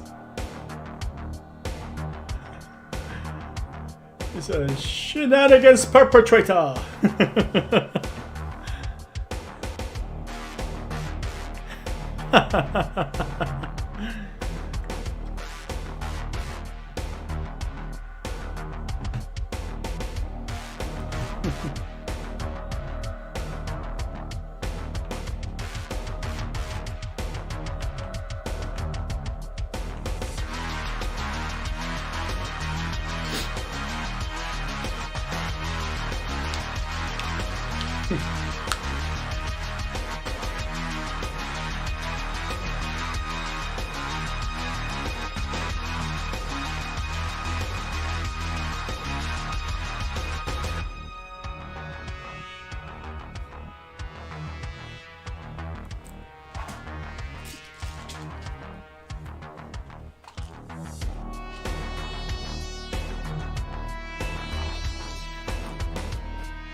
Oh, hey, that's another bonus for the Perception Neuron. You get the prop adapter, so you can attach a sword or whatever to it.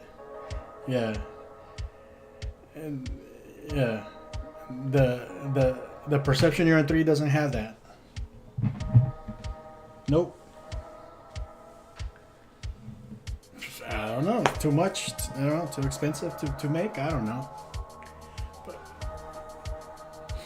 I've used it. I've used it. You know, within iClone to have an extra prop, and I've used it as a way of having a virtual camera inside of iClone. You know, you record real life as if you're holding a camera and pointing it and stuff, and then you attach the iClone camera to the prop, and you have real motion camera movement.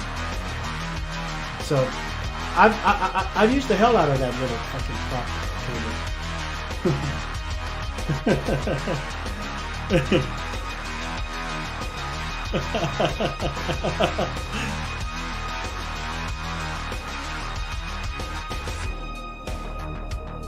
It's useful, man.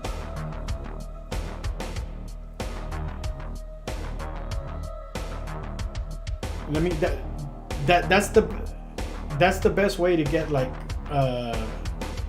you know, the camera movement, like a natural camera movement, if you, because they don't have like a virtual camera inside of iClone. But if you know where your actors are, you do the motion capture just for the purpose of moving that prop around, and then you bring, yeah.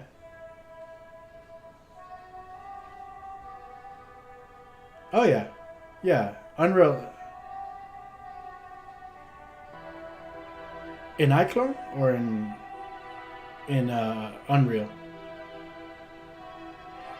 Oh, yeah. In Unreal, they actually have a free app that you get from the iClone, the Apple Store, and it connects to your Unreal thing via Wi-Fi, and it streams it streams your project to the iPhone, so you can see the project and you can hit record and stuff like that. But it doesn't actually like record video. I think it does, but it's shitty because there's a lag. But when you hit record, you can have it record to the timeline, to the sequencer. So that's how you get your camera moving into the sequencer. All right.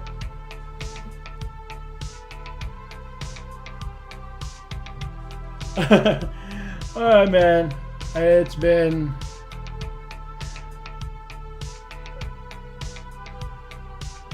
all right, man. I'll talk to you later. Bye.